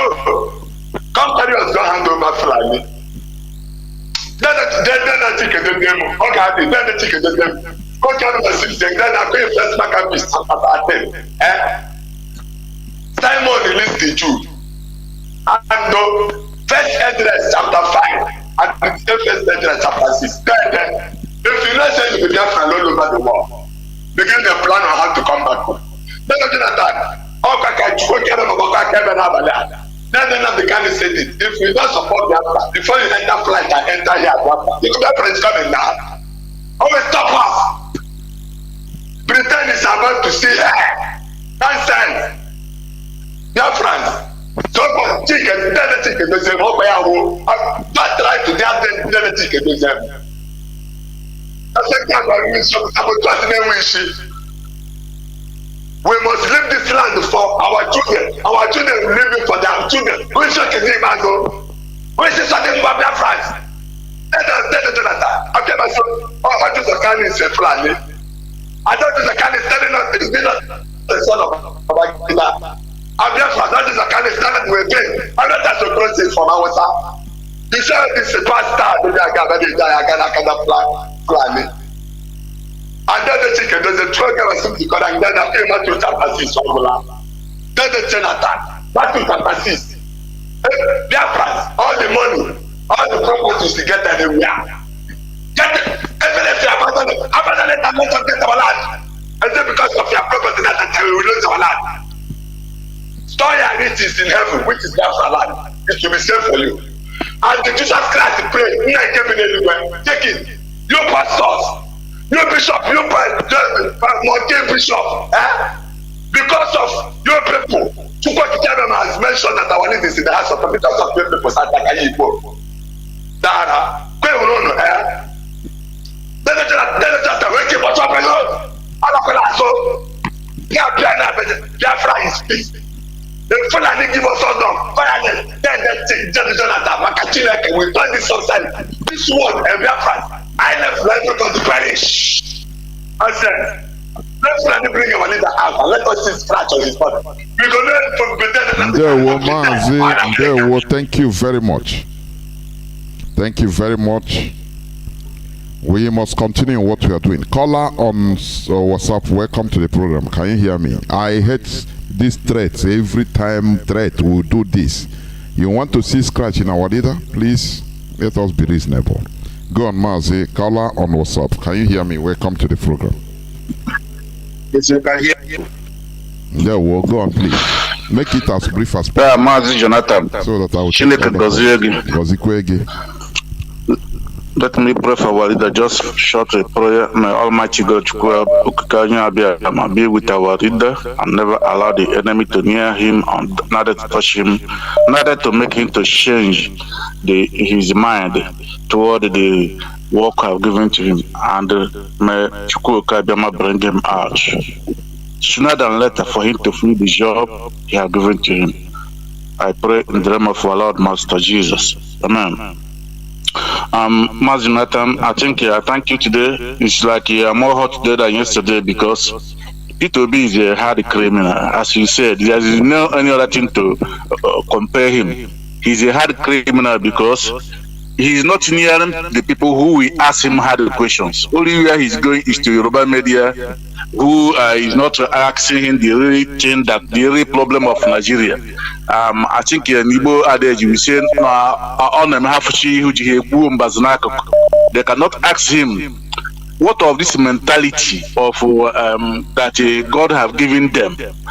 In the north, say that God have given them Nigeria as their own, and they are inviting the whole Fulanis in the Sahara to come and take over what God have given to them. They never ask people, how will you go to the brain of these people and remove all those things? And this thing they saw in their brain that they are born to rule. mentality. They never asked him, how will you remove this thing from the mind of the North? He said you should do all these things under 4 years. What of all our goods they are destroying in the North in the name of Sharia? What of all the people they are cutting their hands and the people they are cutting their heads in the name of Sharia? The people they are burning in the name of blasphemy.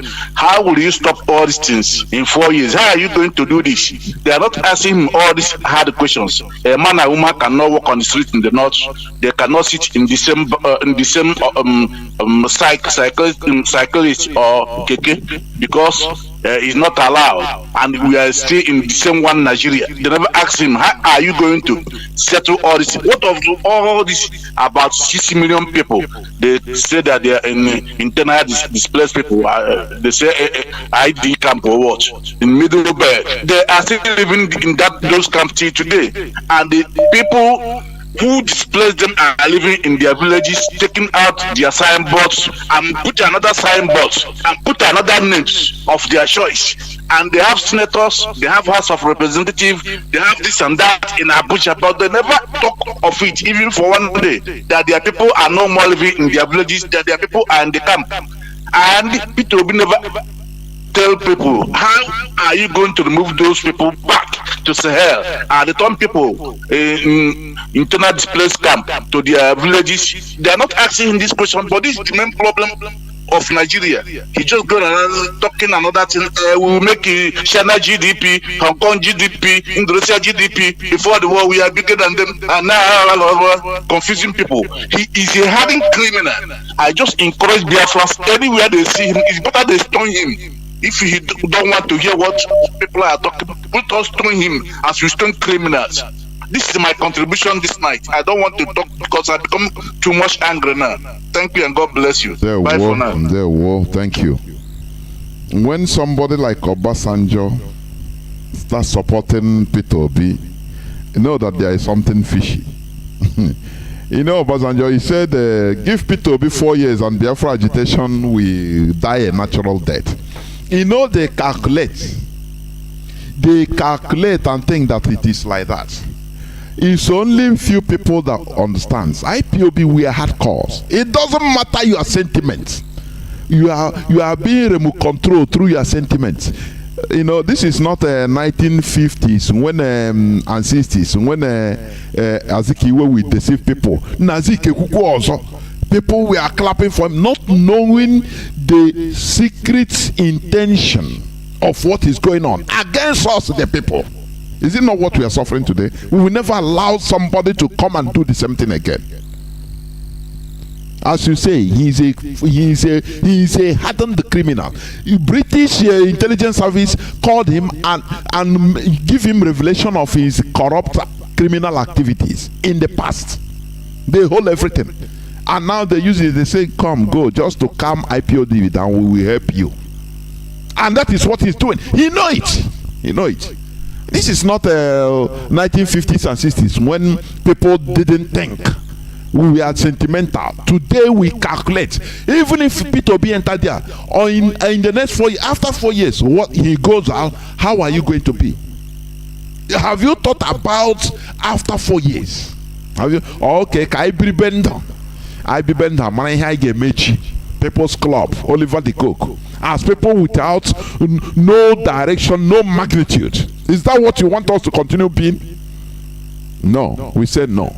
We said no. We know what is good for us, for our collective interest. Not one mad person that only for his selfish interest he will say himself to the people, deceiving people, of which he knows what he's doing. Caller on WhatsApp, can you hear me? You'll be the last caller. Caller on WhatsApp, are you there? Yeah, good evening, Mazi Jonathan. Yeah, well, welcome to the program. I'm calling you from my location, Lagos. There, what? Well, all I have to say about those who say they are obedient and they want an Igbo man to become president and Nigeria will change overnight is this. If we don't learn from history, history will always repeat itself. And it's very unfortunate that our people are very inconsistent in doing things. They are easily carried away with every breeze that blows around. Why is it that all of a sudden P2B became Messiah when we know his track record about freedom agitation of Biafra when he was governor of Anambra State? Why is it that suddenly P2B become a Messiah when we have seen other Igbo politicians like Hope Uzodinma and Dave Umahi, what they are doing to our fellow brothers? It's quite unfortunate that we don't reason very well, but what is very important is this. If we have not learned from what Zik did to us about one Nigeria, it is about to repeat itself again. Like I rightly tell some people, whether you vote or you did not vote, Britain is doing everything humanly possible to put P2B there to quell the agitation of Biafra, which they know that it has gotten to a zenith point of no return. But what I will say is this: to few who still understand that this man called P2B or whomever they may even bring out can never be solution to the problem we are already in, they should be consistent and hold on. This their political calculation to enslave us to the next whether 100 years, God knows, will not work for them. Because at this point, if we fail at this point to understand that we are willingly going back to slavery more than we were before, our children will not forgive us. Our children will not forgive us.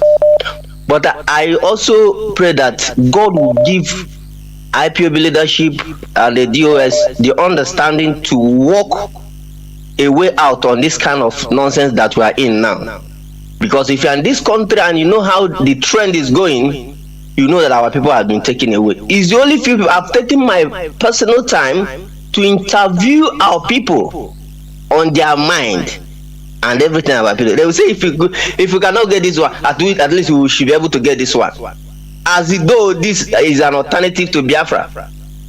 As though this is an alternative to... I was once asked one guy a question. I said, if P2B become president today, will it remove the hatred, inter-tribal hatred some other tribe, I will not mention any tribe, have against the Igbos? Will it remove the fact that some people believe that they must kill and dominate by all means? It's quite unfortunate that our people don't reason, but I pray that IPOB and its leadership will have more way to factor out idea on how to quell this nonsense that is going on everywhere now. Because if we do not do that, that 4 years will be too far. At the middle of the first tenure of this man, every one of them will understand that I have done a terrible mistake, and by that time it will be very late, very much too late, that they can't revise the hands of time. I pray that you should continue to encourage those that cares to know that this is not a way out, and this path we are following. You know, Britain are so calculative and intelligent that they sit down on a drawing board to look at things to do at all time, and they are the master planner. The way they plan it this time, God will not allow it to come to pass. Like our leader will always say, it is only God that will give us Biafra, and we are relying on God to it. It will not be effort of any man, irrespective of whatever any one of them will come and bring on the table to make sure that our people are enslaved forever. God will find a way to turn the table around. And to those who still believe, who still understand that there is no human being on earth that will solve the problem of the country called Nigeria, even if you bring the person from heaven, may God give them the power and the strength to be consistent. It is a question of time. Let us not follow the multitude and make the mistake. I know God will turn the table around for us. Thank you. Mazi, thank you very much. Of course. Caller on signal, can you hear me? Welcome to the program. I said this is the last call, but go on, Mazi, please, go on. Thank you very much for picking this my call. because it's like a half-eaten meal for me, because it is one of the engines that drive me in this restoration quest. So we are still on the absurdity and futility of thinking of fixing Nigeria. And to answer your first question directly, I don't believe that any living being will fix the damnation called Nigeria. We want a Biafra. We want our own country. We want a lasting solution. We want a country, because once you get it, it is permanent, it's finished. You begin to build it. We don't want somebody to shoot us for a couple of years and we are back in hell. That's why we must insist that we want Biafra, and anybody, be it Obasanjo, be it Ibrahim Babangida, anybody who says that the issue of the unity of Nigeria has been, settled by their genocidal war, is a dinosaur. He's a yes man, and he's a retrogressive person. Because a country people can decide to go their own way, owing to the fact that we are not Siamese twins with Arewa or Oduduwa. We want Biafra. And so, Nigeria is a British estate. They bought it for 865,000 pounds. And they still believe that they own it. Nigeria is British limited liability companies. Their interests in Nigeria are being managed by Fulani Caliphate, who they handed the power over when they were supposed to be leaving, by the the flag independence they gave to Nigeria. So my people, I tell you this, we must stop the exodus from the south. We must stop the migration from the south to go abroad to west, because nature abhors vacuum. Those young men, they are bursting into the south, most especially Biafra land. They come with all manner of terrorism, and they come to occupy, and we must not allow them.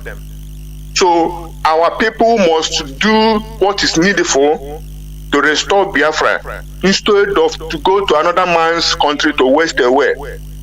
God bless Biafra. Good night, my brother. There, Mazi, remain blessed.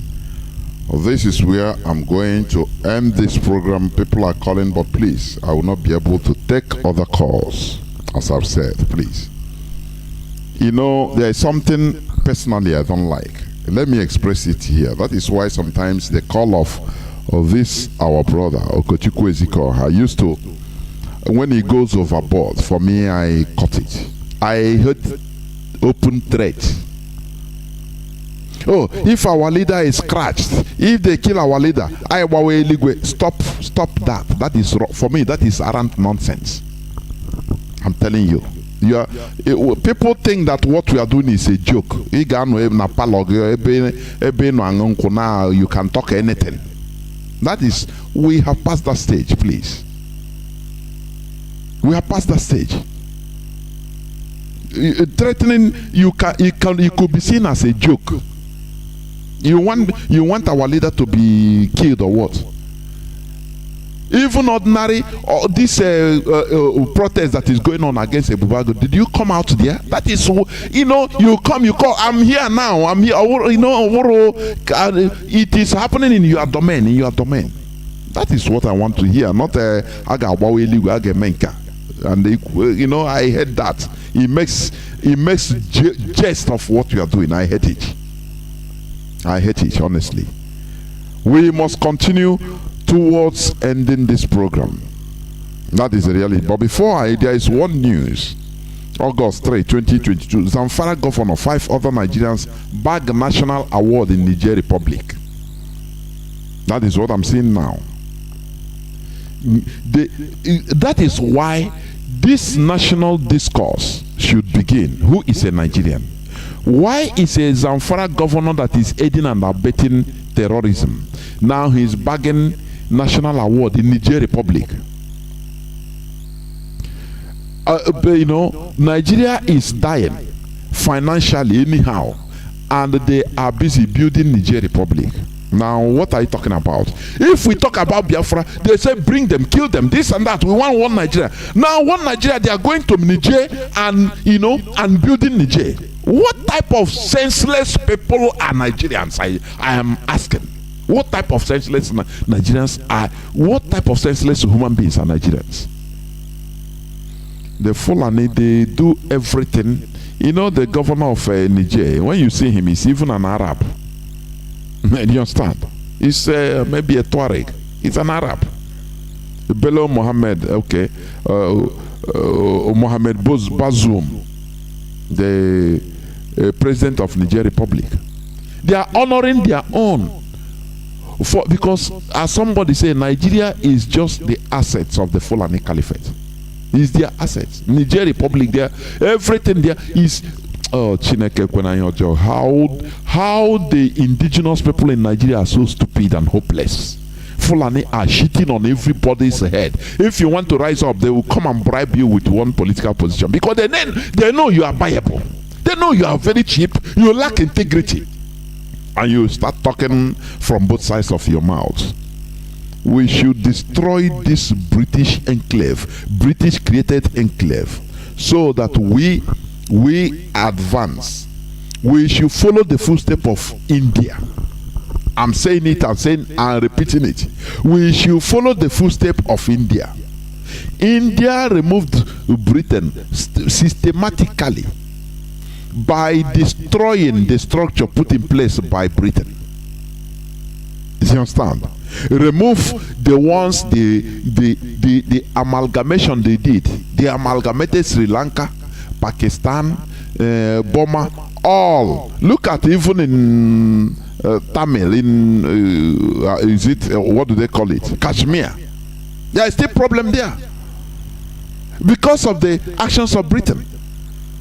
Now India tried to remove, you know, other amalgamates, and now annex their own brothers which they separated from them. And today India is progressing. Look at, just imagine, in our land, even in states creation in our land, they cornered the Igbo people. They cornered us and tried to put it in a way that, oh, we don't have access to the sea. And all these old men we call elders, they were mooping. Any person that want to talk, they will give him, don't you want to be a governor? Be a governor, we support you. And he will keep quiet. And they were cornering us that time. They were cornering us, creating all this rubbish in our land. Only Sam Bako was crying, lamenting, talking, long voice in the wilderness. Today they can tell you they cornered, you know, removed the people from our land, put some Igbo people in the north. Direct. Who is talking for them? Ohanese, they don't care for them. When they talk about Igbo, they say he's a southeast. These are people you want us to be following. You want us to be looking onto. These are people that tell you, oh, what they see sitting down, we never see it climbing a skyscraper. These are hardened criminals, I call them, that's supposed to merit death. I'm telling you honestly, because they were there when our people, we are being polarized, cornered. They carry part of Imo, they put it in a Igbocha, and now tell them you are not Igbo. Okay, in there you are not Igbo. Okay, our Hanese say okay, don't worry. When they say it, they solidify it. Caliphate will solidify it with a cash gift to Hanese, and they will be fighting against themselves on who to get how much. Whereas the Caliphate is cornering everybody. We need to suffer this once and for all. I'm telling you. The same way Indians suffer. That time it was difficult. It didn't stop them. They faced it. People were slaughtered. They were crying everywhere in India. You know, it's just like when a woman is pregnant. After 9 months, the time of delivery, there must be pain. But that pain it will bring joy. That is the thing. That is the pain. The so-called all the people we call elders, they don't want to go through. The inconvenience they don't want to go through. And they prefer to be slaves, suffering every year in, year out. At least they go and make a friend to Alhaji dinner, and they will be living as a house niggas under the caliphate. Is that the way they want to structure us to be? God forbid bad thing. It can never continue. We must continue in what we are doing. Biafra is our religion. Biafra is our identity. Biafra is who we are. We have no other religion except Biafra. If you have any other religion that is more important than Biafra, know that you have not started. Remember, our leader is still in the enemy territory. Please, people, you stop calling. I'm no more taking calls. Whether you are not listening, you just want to call, please. I'll stop taking calls, please. Thank you for listening. Remember, Saturday will be a day for our religious discussion. It will continue. Therefore, from me, Mazi Jonathan, from here, it is simply good evening.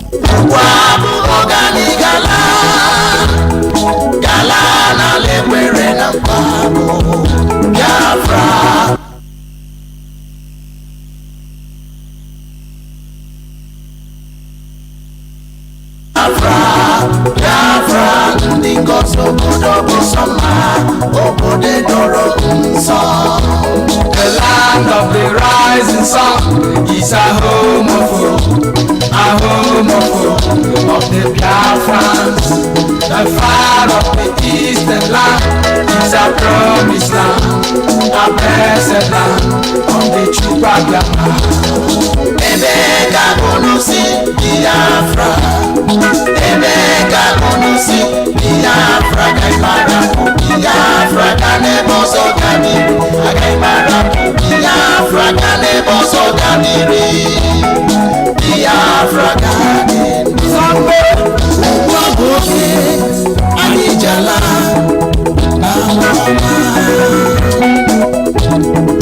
Wana lemo kano na lombo wana jumbo wasina Biafra natago Chukwu kika biama onyami nonaka Yamerani ema Sampe Uwa boke Anijala Na lanamo Biafra banoma Ala chukwu gozire Ala manamo Ala chukwu gozire The rising sun Mgbe mbuka buru uwesi Ojie matakiri Owe yakanye mu Agafuwa yufu wetu ya Maka n'ọnọdụ gadiro n'ikpe mma Hey! Sampe Ndị ala adịghị mma Ndị zuru Ndị na-aṅụ ọbara mmadụ Ndị okwu ha Abịakwala n'ọzọ Ka ha kwatusu Biafra Mana Chukwu okike abịa ma gị ka ịnụmaka Mana Chukwu okike abịa ma gị ka ịnụmaka Na anyị gala Ugbu abụghị anyị je nwere anyị Ugbu abụghị anyị je ala Biafra natago The land of the rising sun is a home of the Biafrans. The fire of the eastern land is a promised land, a blessed land of the Chupagama. Ebeka konusi Biafra, Ebeka konusi Biafra, Kaimara Biafra, Kanebo Sogamiri, Kaimara Biafra, Kanebo Sogamiri.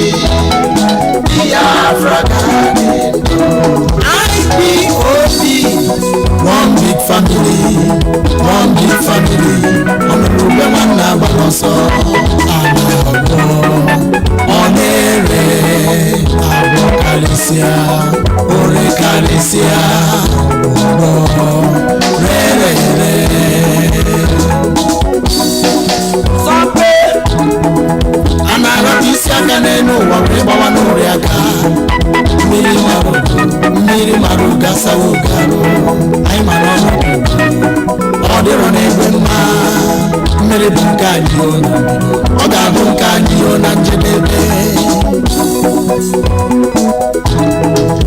ọsị nwakwụ ụzọ nwakwụ ọ bụ gịnị ka anyị na-azọ ọ bụ nwere onwe ọ bụrụ ọgụ ụmụaka anyị ga-ana ọ bụ nwere onwe ọ bụrụ ọgụ ndị sabo ya mere anyị ga-ana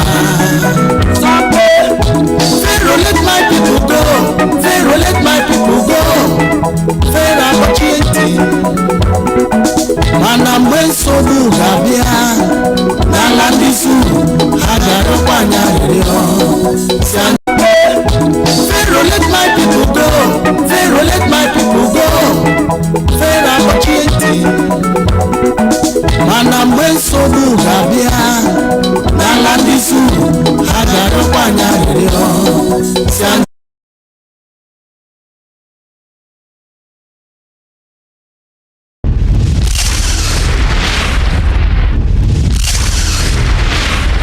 Get it online on your mobile.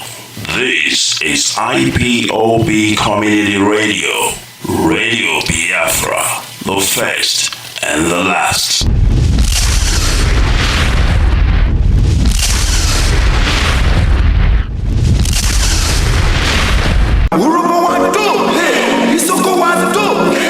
Hashtag, we are one family. Indivisible. Under Chukwu Okike Abiyama, we are the people of the East.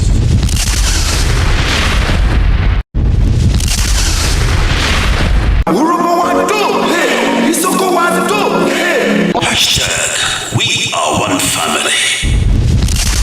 Indivisible. Under Chukwu Okike Abiyama, we are the people of the East. The type of Biafra I want is the Biafra of my ancestors, the land of the free, where people are allowed to pursue their daily endeavors without interference from any higher authority, where individual and collective autonomy of every component, ethnic, nationality within Biafra will be guaranteed, not just by law, but by virtue of our existence as dignified human beings.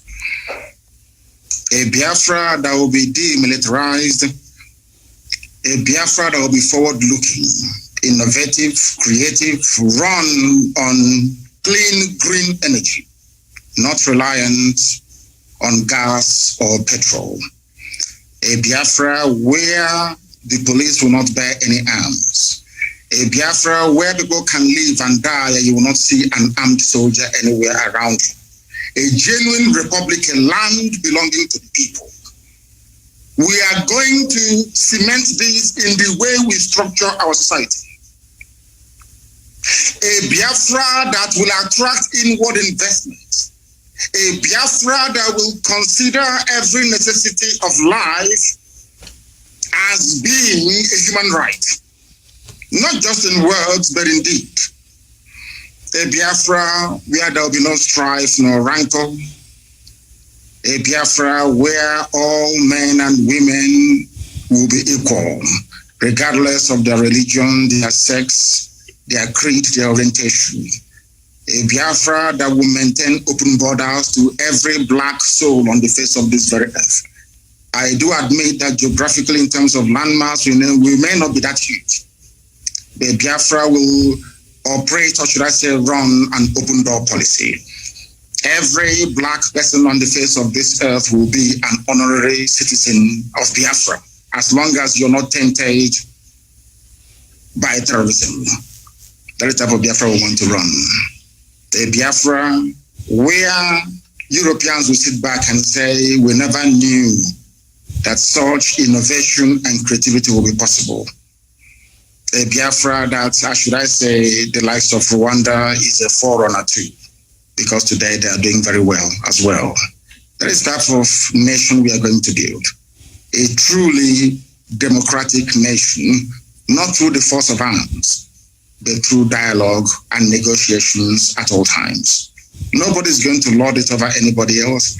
My ancestors never did. That is why we remain the only people not to conquer any other piece of territory, and nobody conquered us until the white man came and our temple fell in 1904. That is the land we're going to go back to.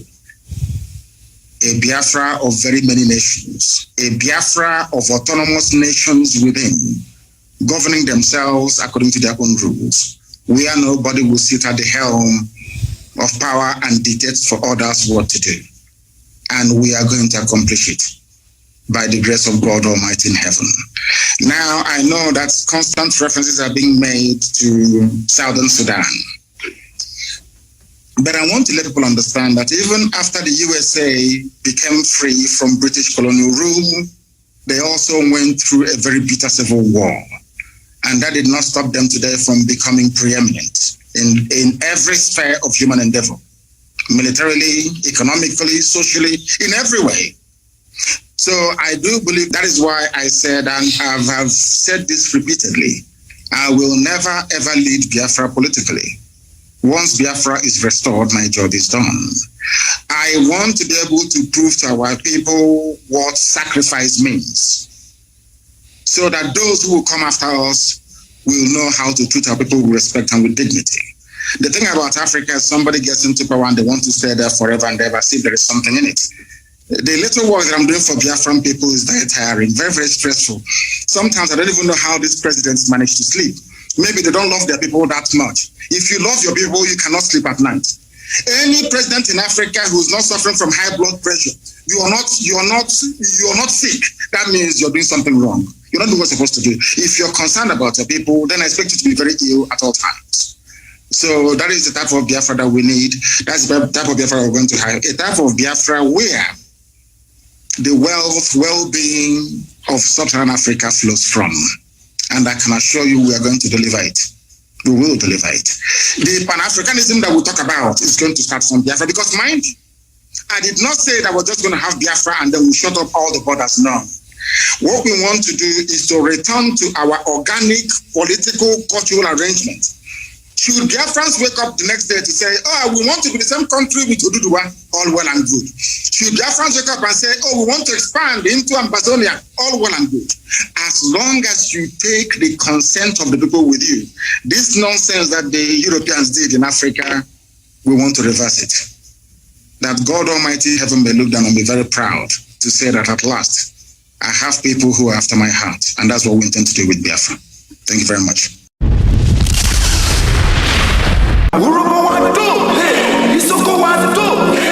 Hashtag we are one family, indivisible.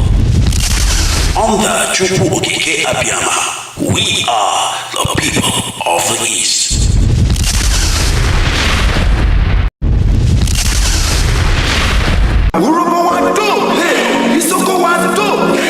Hashtag we are one family, indivisible. Under Chukwu Okike Abiyama, we are the people of the East. The type of Biafra I want is the Biafra of my ancestors, the land of the free, where people are allowed to pursue their daily endeavors without interference from any higher authority, where individual and collective autonomy of every component, ethnic, nationality within Biafra will be guaranteed, not just by law, but by virtue of our existence as dignified human beings. A Biafra that will be demilitarized, a Biafra that will be forward-looking, innovative, creative, run on clean, green energy, not reliant on gas or petrol. A Biafra where the police will not bear any arms. A Biafra where people can live and die and you will not see an armed soldier anywhere around you. a genuine republic, a land belonging to the people. We are going to cement this in the way we structure our society. A Biafra that will attract inward investments. A Biafra that will consider every necessity of life as being a human right. Not just in words, but in deed. A Biafra where there will be no strife nor rancor. A Biafra where all men and women will be equal, regardless of their religion, their sex, their creed, their orientation.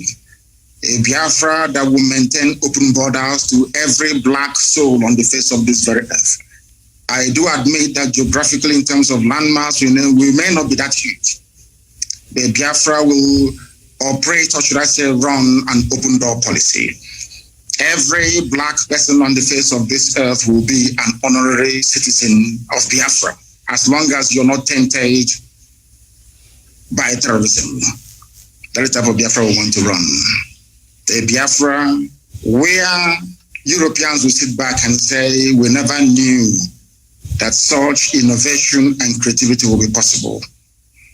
A Biafra that, should I say, the likes of Rwanda is a forerunner to, because today they are doing very well as well.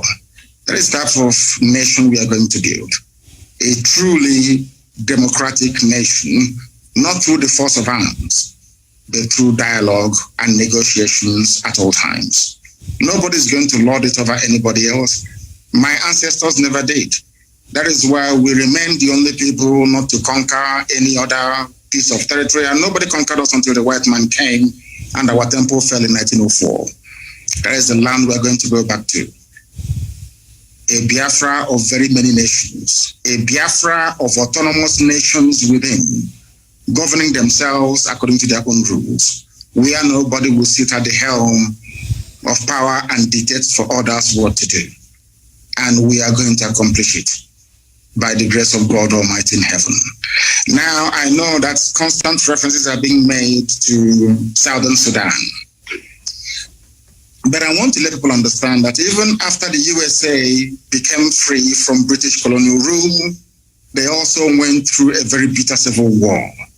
And that did not stop them today from becoming preeminent in every sphere of human endeavor, militarily, economically, socially, in every way. So I do believe that is why I said, and I have said this repeatedly, I will never ever lead Biafra politically. Once Biafra is restored, my job is done. I want to be able to prove to our people what sacrifice means, so that those who will come after us will know how to treat our people with respect and with dignity. The thing about Africa is somebody gets into power and they want to stay there forever and ever, see if there is something in it. The little work that I'm doing for Biafran people is very tiring, very, very stressful. Sometimes I don't even know how these presidents manage to sleep.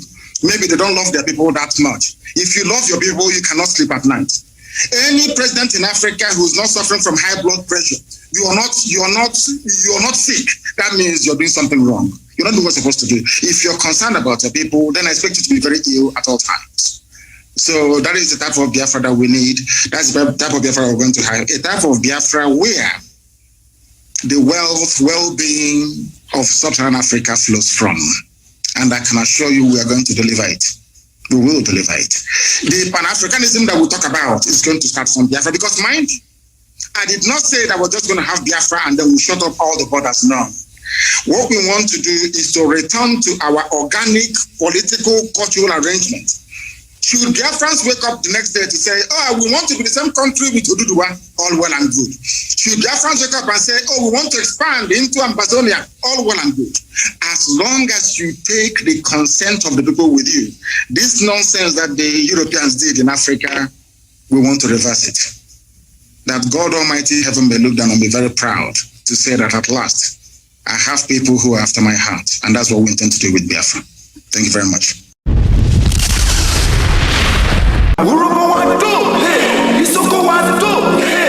Hashtag we are one family, indivisible. Under Chukwu Okike Abiyama, we are the people of the East.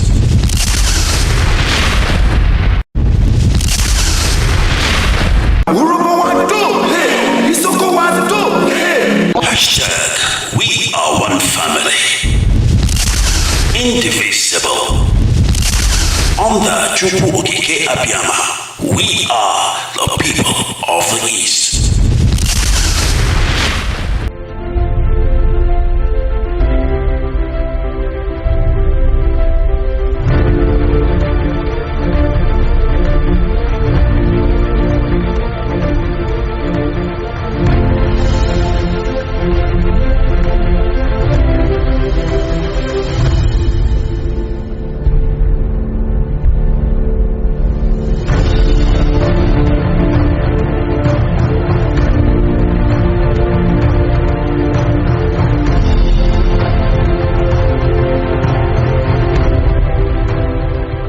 Peace must be our goal and our guide.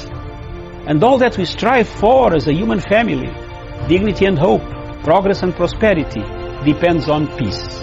But peace depends on us.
Good morning, Africa. Good morning, the world, wherever you are in the world. Thank you very much for watching Punchline Africa television.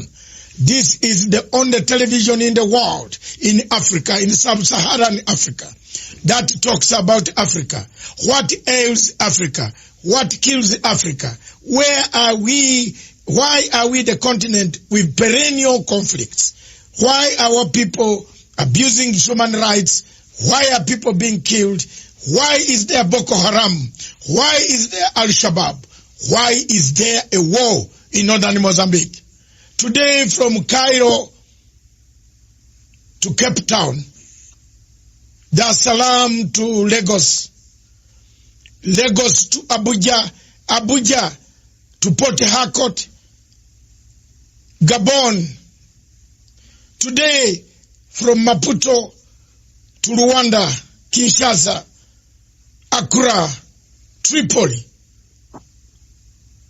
What is happening in Tripoli makes Africa look a very bad continent.